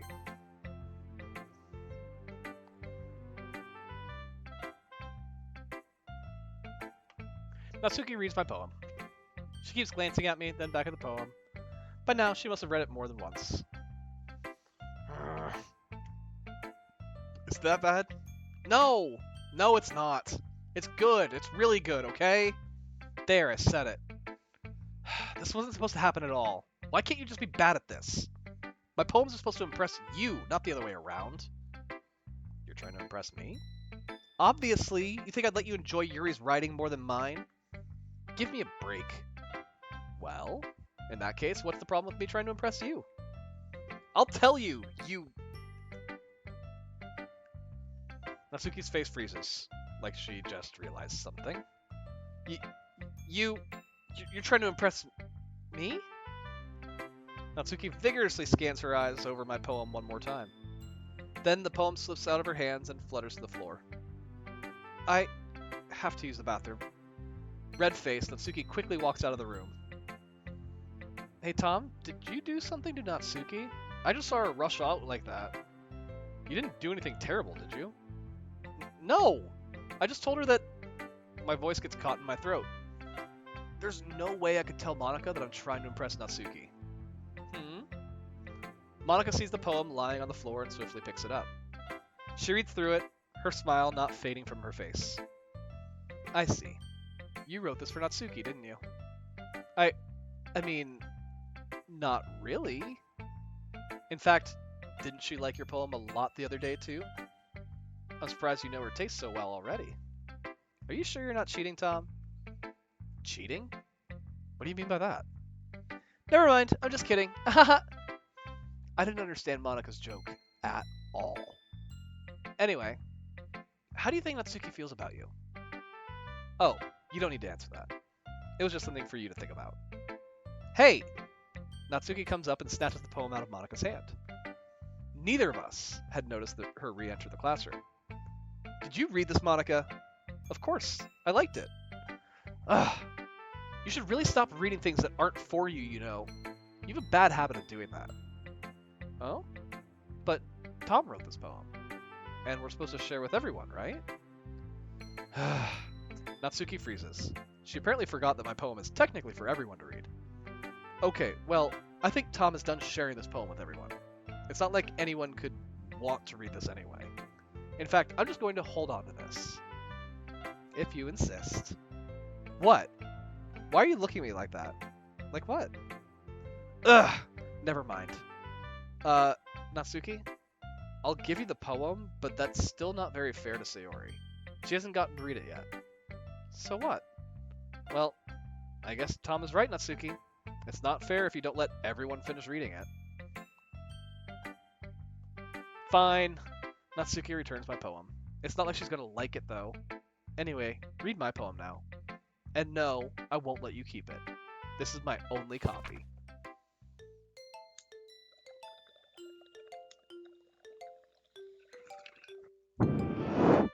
Okay, so, in our episode, I said to read this as Amy likes Nazis. So let's read it as Amy likes Nazis. Amy likes Nazis. You know what I heard about Amy? Amy likes Nazis.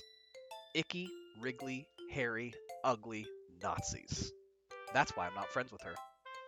Amy has a cute singing voice. I heard her singing my favorite love song. Every time she sang the chorus, my heart would pound to the rhythm of the words. But she likes Nazis. That's why I'm not friends with her. One time, I hurt my leg real bad. Amy helped me up and took me to the nurse. I tried not to let her touch me. She likes Nazis, so her hands are probably gross. That's why I'm not friends with her. Amy has a lot of friends. I always see her talking to people. She probably talks about Nazis. What if her friends start to like Nazis too? That's why I'm not friends with her. It doesn't matter if she has other hobbies. It doesn't matter if she keeps it private. It doesn't matter if it doesn't hurt anyone.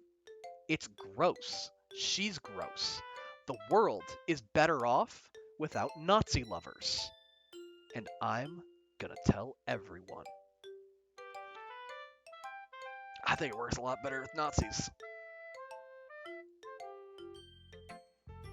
Not bad, right? It's quite a bit longer than yesterday's. Yesterday's was way too short. I was just warming up. I hope you didn't think that was the best I could do. No, of course not. Anyway, the message is pretty straightforward in this poem. I doubt I have to explain it. Sometimes you can explain complicated issues with much simpler analogies. And it helps people realize how stupid they're being. Like, anyone would agree that the subject of this poem is an ignorant jerk. Do you know people like that? Of course. It's about how everyone thinks That doesn't matter. It can be about anything. I wrote it to be easy to relate to. Everyone has some kind of weird hobby or a guilty pleasure. Something that you're afraid if people find out they'd make fun of you or think less of you. But that just makes people stupid. Who cares what someone likes, as long as they're not hurting anyone, and it makes them happy? I think people really need to learn to respect others for liking weird things. Well, you're definitely right. Ooh. I think she was on the side of Amy in that story? That is surprising. At least I can relate to that. And I'm sure a lot of other people can too. You know, I'm glad that you can appreciate this kind of writing. I mean, I know I was talking about that yesterday, but I've been enjoying sharing my writing with you, so consider yourself lucky, okay? Well, thanks for being honest. What's that supposed to mean? I'm always honest. Jeez. Just look forward to tomorrow, okay? Alright, I will. Alright, who's next? We left Yuri last time. Let's make her first. Or second.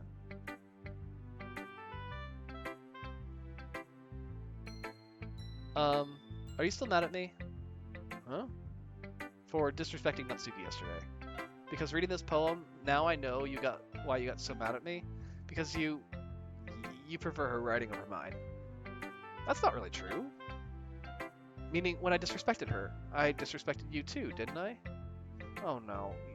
Yuri, you might be reading into this a little too much. How could I be so stupid? I always let these things happen. Whenever I think before I speak, I just come off as awkward and unlikable. But if I speak without thinking, the things I want to keep inside come out and make people hate me. So, please don't force yourself to be around me. I know this is what Monica wants, but it's not fair to you when you could be enjoying your time with Natsuki and Sayori. Yuri? Please, it makes it easier for me if you don't express any concern. Besides, I have my books with me. That's all I need. Yuri smiles sadly and puts her head down on her desk. I'm frustrated. I don't hate her, but it's as if she's not capable of listening to me over her own thoughts. I sighed to myself. All I can do is accept that's how she is. If she wants to be left alone, then I have no choice but to abide to that request.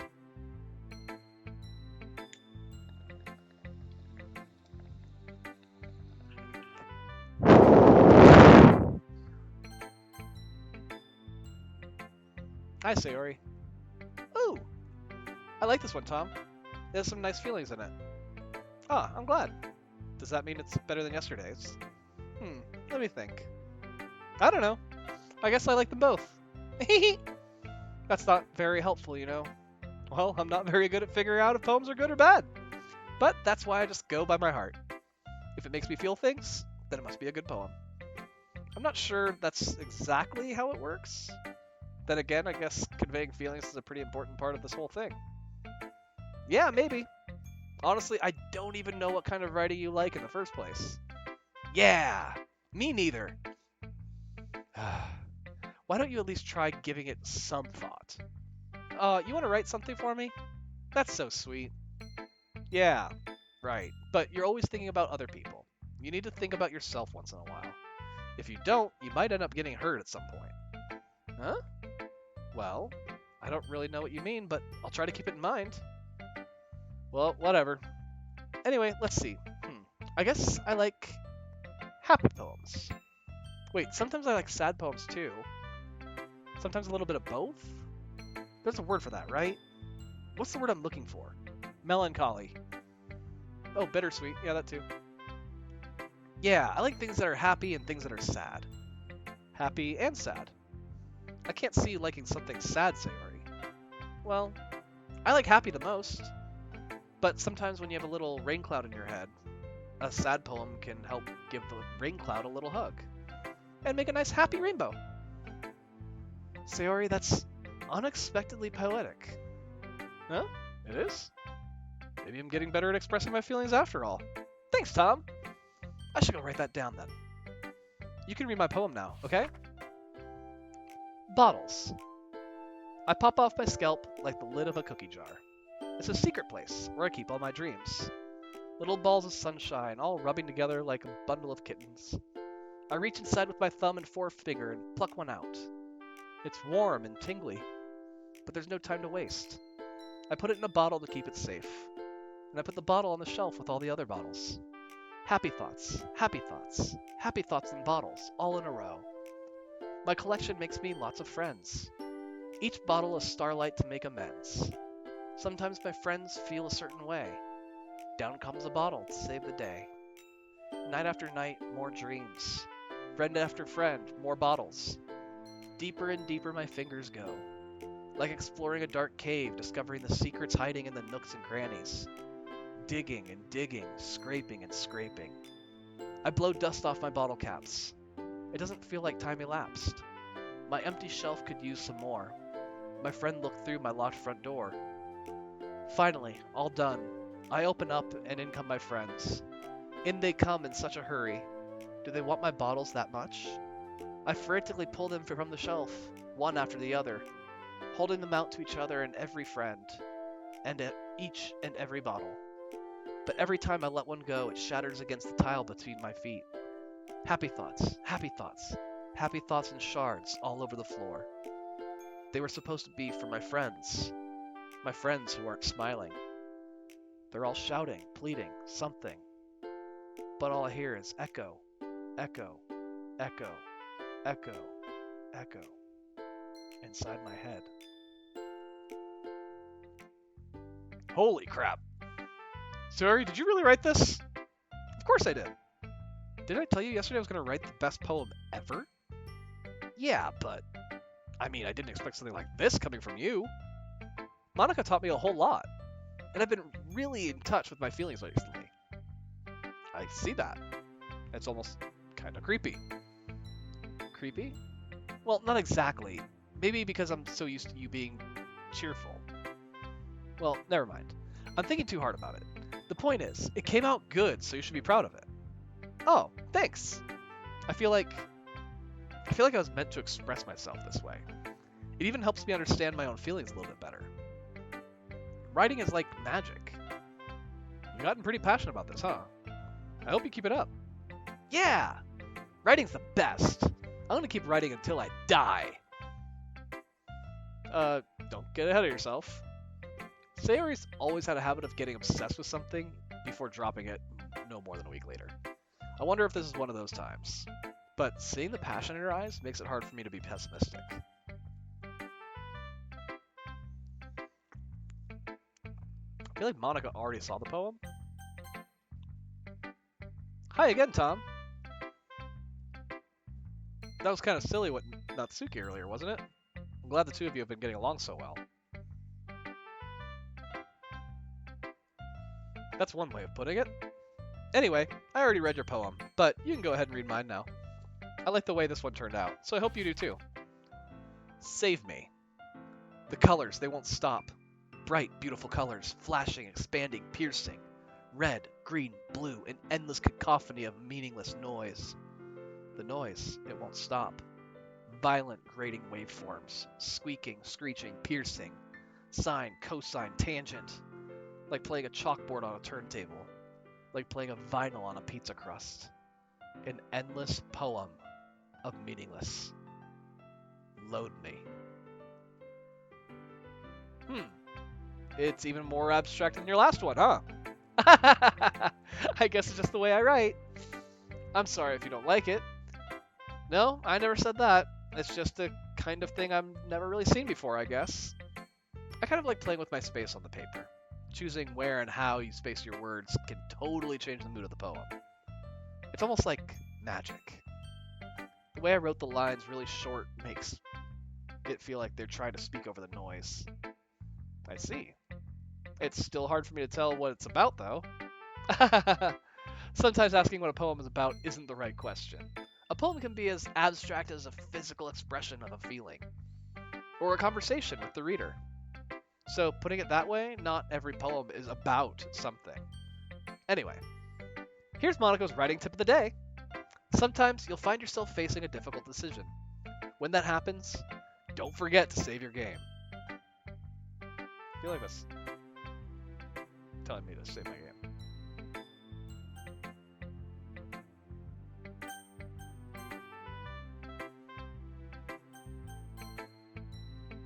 You never know when you might want to change your mind, or when something unexpected may happen. Wait, is this even about writing? What am I even talking about? That's my advice for today. Thanks for listening. Okay, everyone. We're all done reading each other's poems, right? I have something extra planned today, so if everyone could come sit at the front of the room. Is this about the festival? Well, sort of. Do we really have to do something for the festival? It's not like we can put together anything good in just a few days. We'll just end up embarrassing ourselves instead of getting any new members.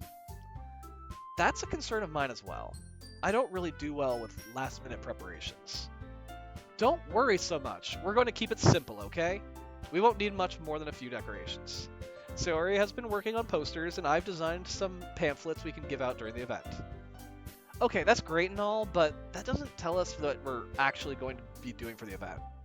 Oh, it looks like they're holding hands, doesn't it? Oh, sorry, I thought you heard about it already. We're going to be performing! Performing? Monica? Yeah, we're going to have a poetry performance. Each of us are going to choose a poem to recite during the event. But the cool part is, we're also going to let anyone else come up and recite poems too. Sayori's putting it on all the posters in case anyone wants to be prepared ahead of time. Sayori, who's been coloring a poster, holds it up for us to see. Are you kidding me, Monica? You didn't already start putting these posters up, did you? Well, I did. Do you really think it's that bad of an idea? Well, no, it's not a bad idea, but I didn't sign up for this, you know? There's no way I'm going to be performing in front of a group of people like that. I agree with Natsuki. I could never in my life do something like that. Imagining it, Yuri shakes her head in fear.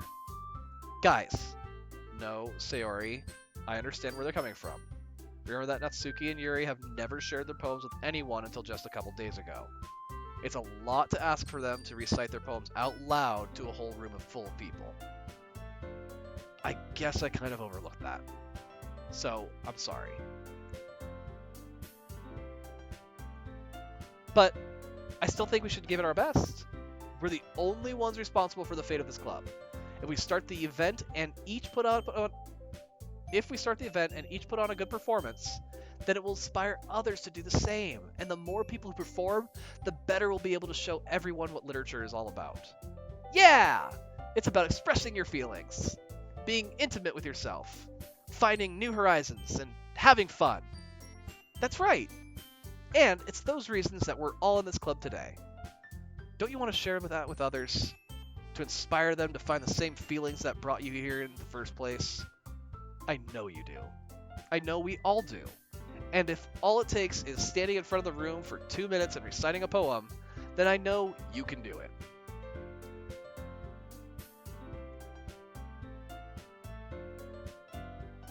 Natsuki and Yuri remain silent. Sayori looks worried.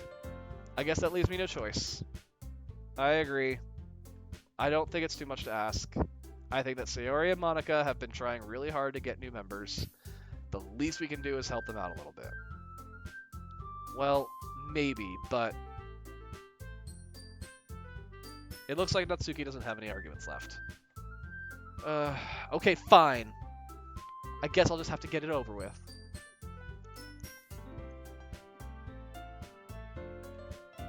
Alright! Phew! Thanks, Natsuki. What about you, Yuri? Yuri dejectedly glances around at everyone else's expectant faces. I guess I don't really have a choice. Aha! That's everyone! You're the best, Yuri. This club is seriously going to be the death of me. Oh gosh. You'll be fine, Yuri. But anyway, let's move on to the main event. I want each of you to choose a poem of yours. We're going to practice reciting them in front of each other. No way, Monica. This is too sudden. Well, if you can't recite your poem in front of the club, how do you expect to do it in front of strangers? Oh no. Don't worry. I'll start off to help everyone feel a little more comfortable. Can I go next? Of course. Now, let's see. Monica flips through her notebook to the specific poem she has in mind for herself. She then stands behind the podium. The title of this poem is The Way They Fly. Monica begins reciting her poem. Her clear, confident voice fills the room. More than that, her inflection is pristine. She knows exactly how to apply emotion behind each line she recites, bringing the words to life. Is this something she's done before, or is she simply a natural? I glance around me. Everyone has their eyes on Monica. Sayori looks amazed. Yuri has an intense expression on her face that I don't understand. Finally, Monica finishes the recitation. The four of us applaud. Monica takes a breath and smiles. That was so good, Monica. Ah, thank you so much. I was just hoping to set a good example. Are you ready to go next, Sayori? I'll go next. What? Yuri's fired up all of a sudden. Yuri clutches a sheet of paper between her hands and stands up. Keeping her head down, she walks quickly over to the podium. This poem is called... Yuri anxiously glances at each of us. You can do it, Yuri. It's called Afterimage of a Crimson Eye. Yuri's voice shakes as she starts reading the poem. Just a moment ago, she practically refused to do this. Why is she suddenly putting in so much effort? As Yuri gets past the first couple of lines, her voice changes. It's almost like what happens when Yuri gets absorbed into her books.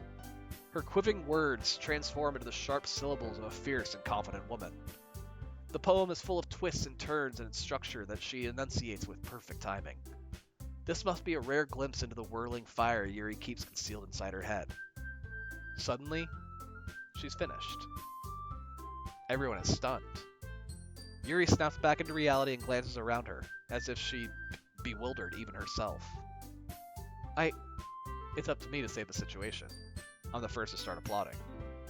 Everyone joins me afterward, and we give Yuri the recognition she deserves. It's not that we didn't want to applaud for her, but we were caught so off guard that we must have forgotten. As we applaud, Yuri holds the poem to her chest and rushes back into her seat. Yuri, that was really good. Thank you for sharing. Looks like Yuri is down for the count. Okay, I guess I'm next then. Sayori hops out of her chair and cheerfully walks to the podium. This one's called My Meadow. Sorry, I giggled. Sayori, it's a lot harder than I thought. How did you guys do it so easily? Try not to think of it like you're reciting to other people. Imagine you're reciting it to yourself, like in front of a mirror or in your own head. It's your poem, so it'll come out the best that way. I see. Okay then. Sayori begins her poem. Somehow it feels like her soft voice was made as a perfect match. The poem isn't aimlessly cheery like Sayori is. It's serene and bittersweet. If I were to read this on paper, I probably wouldn't think much of it. But hearing it come from Sayori's voice almost gives it a whole new meaning. Maybe this is what Sayori meant when she said she likes my poems. It's like I get to reach more deeply into someone I thought I knew through and through. Sayori finishes and we applaud. I did it! Good job, Sayori. Haha, even Tom liked it. I guess that's a good sign. What does that even mean? It came out nicely, Sayori. The atmosphere of the poem fits you really nicely. But it might be that other poems wouldn't work quite as well with that kind of delivery. Huh? I don't really understand. In other words, I've seen poems of yours where that sort of gentle delivery wouldn't work as well. They might need a little more force behind them depending on what you're reading. Oh, I know what you mean. Well, I've been practicing that kind of thing. It's just embarrassing to do it in front of everyone. Then next time, I'm going to make you pick a poem that challenges you a little bit more. We don't have much time before the festival, you know? Okay! So, who's next? Natsuki? Don't make me go before Tom. It's not like I can compare to you guys anyway. Might as well let Tom lower everyone's standards a little before I have to do it. Fuck you, Natsuki.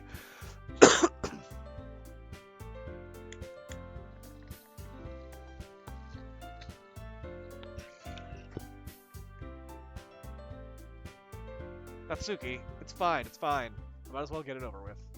But it's not like I have much of a selection of what to read. I'll just have to go with what I wrote for today. I stand up and step in front of the podium. Everyone has their eyes on me, making me feel terribly awkward. I recite my poem. Since I'm not exactly confident in my own writing, it's hard to put energy into it. Despite that, once I finish, I receive applause anyway. Sorry, I'm not really as good as everyone else. Don't worry about it so much. I think it's less about your abilities and more about your lack of confidence in your writing. That's something that'll improve over time, though. Yeah, maybe. Alright then. That just leaves you, Natsuki. Yeah, I'm going. Natsuki begrudgingly gets out of her seat and makes her way to the podium. The poem is called... Why are you all looking at me? Because you're presenting. Anyway, the poem is called Jump. Natsuki takes a breath. Once she starts reciting the poem, her sour attitude disappears a little. While she's still a little unenthused, her poem has a rhythm and rhyme to it. It's Natsuki's trademark style, and it works surprisingly well when spoken aloud. The words feel like they bounce up and down as if giving life to the poem.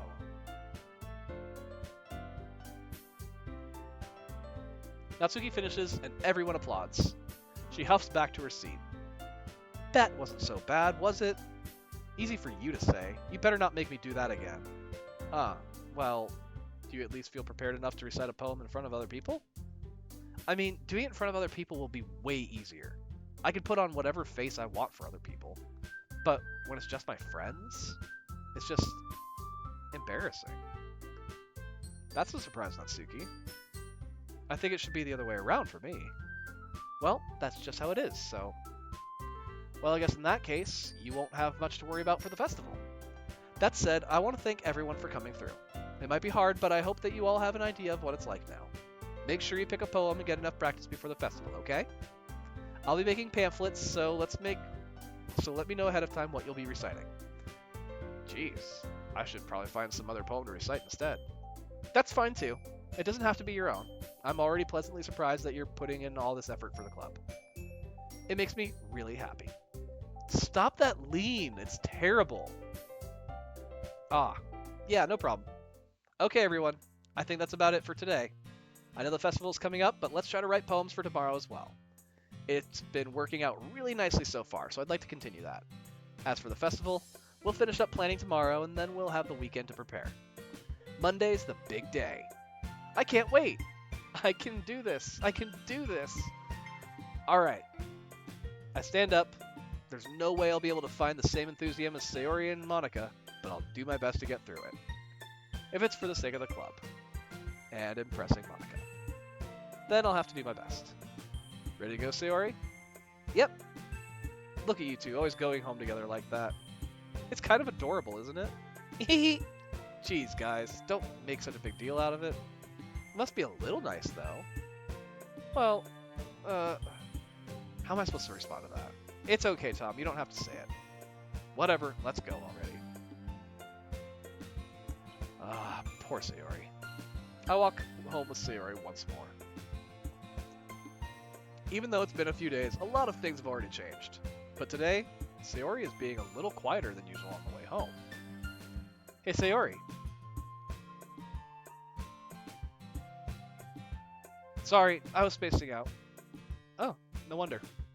I was thinking about something from earlier. I like how we get to... I mean, Sayori fumbles with her words. So let's just say that one day Natsuki asked to walk home with you. Huh? What would you do? What kind of question is that? You're kind of putting me on the spot here. Well, I would walk home with Natsuki. Walking home with Natsuki. Huh. Why does that thought of that make my heart pound? I mean, I think I would be afraid of what she'd do to me if I turned her down. Isn't she so cute and fun to be around? That has nothing to do with what I just said. Haha, you admitted it. Jeez, there's not even any point in speculating something that's never going to happen. Well, maybe. But I just like to think about it. It's not long before you won't need me anymore, you know? Need you? Sayori, I can't figure out how you're seeing things in your head right now. Sorry. Everyone is different. Nobody in the club is a replacement for you. If you say so. The conversation trails off, and I'm left feeling awkward. But it was kind of her fault for trapping me with such a weird question. I can't just lie to her. But if there's something that makes her happy, I would hate to take that away from her. That's why I said there's no point in speculating. But again, the festival is only a few days away. Who knows what will happen in that time? Who knows indeed.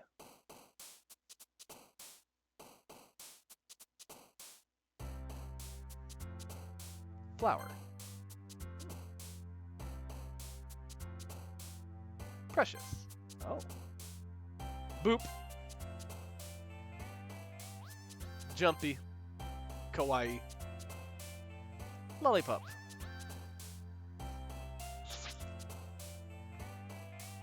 Puppy.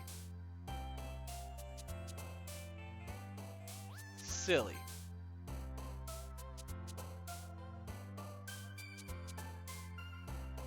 Excitement. Oh.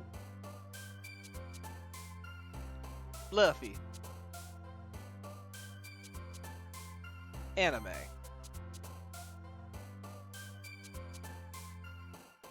Melody.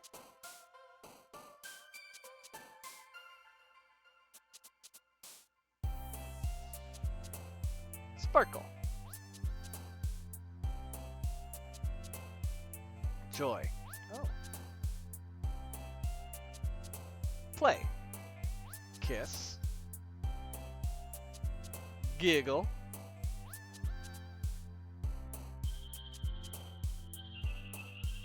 Vivacious. Oh. Happiness. Vanilla. Aw, man. I'm the last one here again. Don't worry, I just walked in too. Were you practicing piano again? Yeah. You must have a lot of determination. Starting this club and now picking up piano. Well, maybe not determination, but I guess passion. Remember that the club wouldn't be here if it wasn't for all of you. And I'm super happy that you're all willing to help out for the festival, too. I can't wait for the festival. It's gonna be great. Huh? Weren't you complaining about it just yesterday, Natsuki? Well, yeah, I'm not talking about our part of the festival, but it's a whole day of school where we get to play and eat all kinds of delicious food.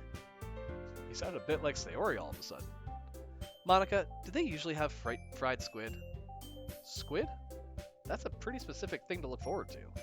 Oh, come on, are you saying you don't like squid? You, of all people. I didn't say I don't like it. Besides, what do you mean by you of all people? Because it's right in your name. Mon Ika. Eh? That's not how you say my name at all. Also, that joke makes no sense in translation. Okay, that was really good.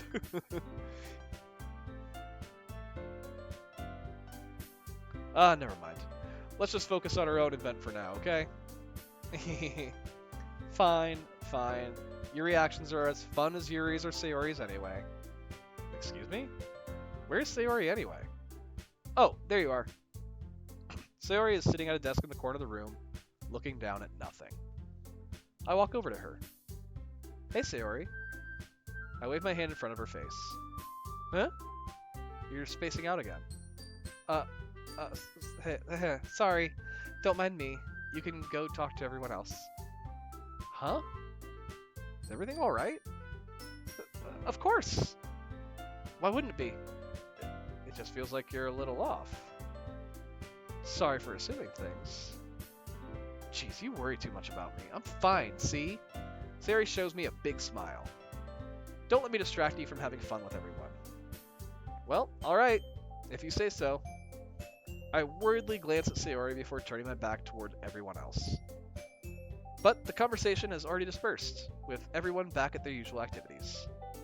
Maybe I should ask Monica if she's noticed anything about Sayori recently. Since they've been preparing for the festival, they must be spending a lot of time together. I timidly approach Monica, who is shuffling through some papers at her desk. Tom, what's up? Hey, this might sound a little strange, but have you noticed anything up with Sayori recently? Anything up with her? In what way do you mean? Maybe I'm reading into it a little too much, but she seems a bit downcast today. Oh, you think so? I can't say I've noticed anything about her. Monica peers across the room at Sayori, who is idly dragging a rubber eraser up and down her desk. Maybe there is something on her mind. But I'm surprised I'm not the one asking you, Tom. You certainly know her a lot better than I do. Yeah, but she's never really like this. She's always talked to me about things that bothered her. But this time when I asked her, she was really dismissive. Sorry, I know it's not your problem. I just wanted to ask if you know anything, so I'll drop it now. No, it's important to me too. I mean, I'm also friends with her. And I also care about the well-being of my club members, you know? Maybe I'll try talking to her myself. Are you sure about that? She seemed like she wanted to be left alone. Are you sure? Maybe she just has a hard time bringing it up with a person of interest. Person of interest? What do you mean by that? I'm saying that maybe the thing on her mind is you, Tom. Me? How on earth would you come to that conclusion? Well, I probably shouldn't say too much, but Sayori talks about you more than anything else, you know? Huh? She's been so much happier ever since you joined the club. It's like an extra light has turned on inside of her. What? No way. Sayori's always like that. She's always been full of sunshine. It's not any different now than it has always been. You're so funny, Tom. Have you thought that maybe you've always seen her as so cheerful because that's just how she is when she's around you?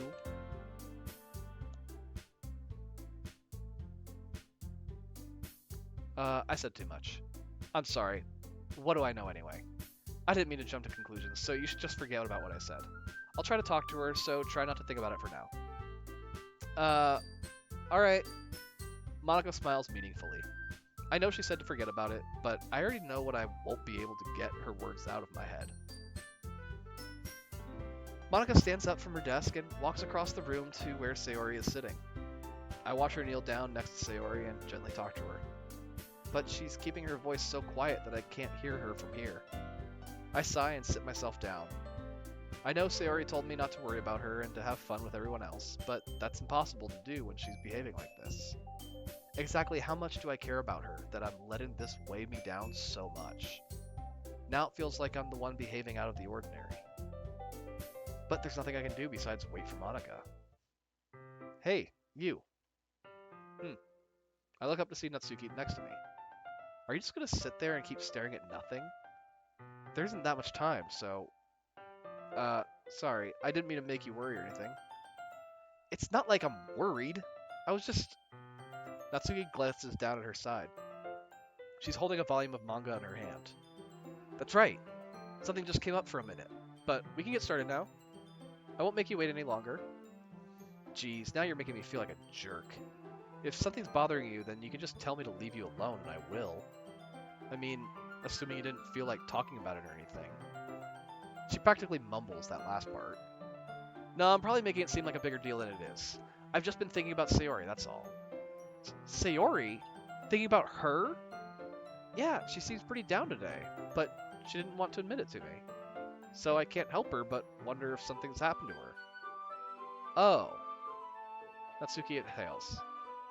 Well, first of all, you should really work on your phrasing. But anyway, you're her best friend, right? Yeah, I guess so. Yeah. Then in that case, I think you should trust her a little more. If she needed you, then you would be the first person she would go to, right? Well, I guess that's true. I mean, some people just have those days. You can't always avoid it. If anything, she probably doesn't want you to worry about her because it's not important. Yeah, that's kind of what she said to me. Maybe it's not right for me to go against her wishes. Exactly. Believe women. If she needs you to worry about her, then it'll be a lot more obvious. Yeah, I should have thought of it that way from the start. Natsuki fiddles with the book she's holding in her hands. She really means a lot to you, doesn't she? Don't get the wrong idea or anything. We've just been friends for a long time. It's normal to be worried about your friends. I mean, you were worried about me, so... I was not! Geez, if you're fine, then let's hurry and get started already. Yeah.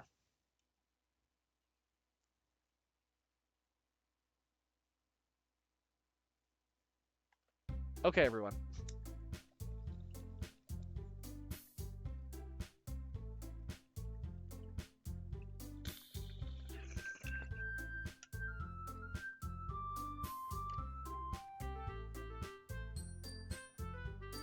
After some time passes, Monica calls out to the club room. Why don't we share our poems now? Before I know it, everything is back to normal. Everyone goes back to retrieve their poems, and I do the same. I make eye contact with Monica, and she smiles at me. I wonder what she was talking about with Sayori. Alright, I think this is where we're going to stop for now.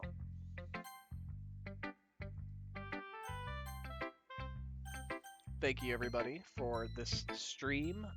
Tomorrow we will continue on, and we will finish up. This was the easy stuff, wasn't it? Yeah, let's get into the weird stuff tomorrow. Alright, good night, everybody.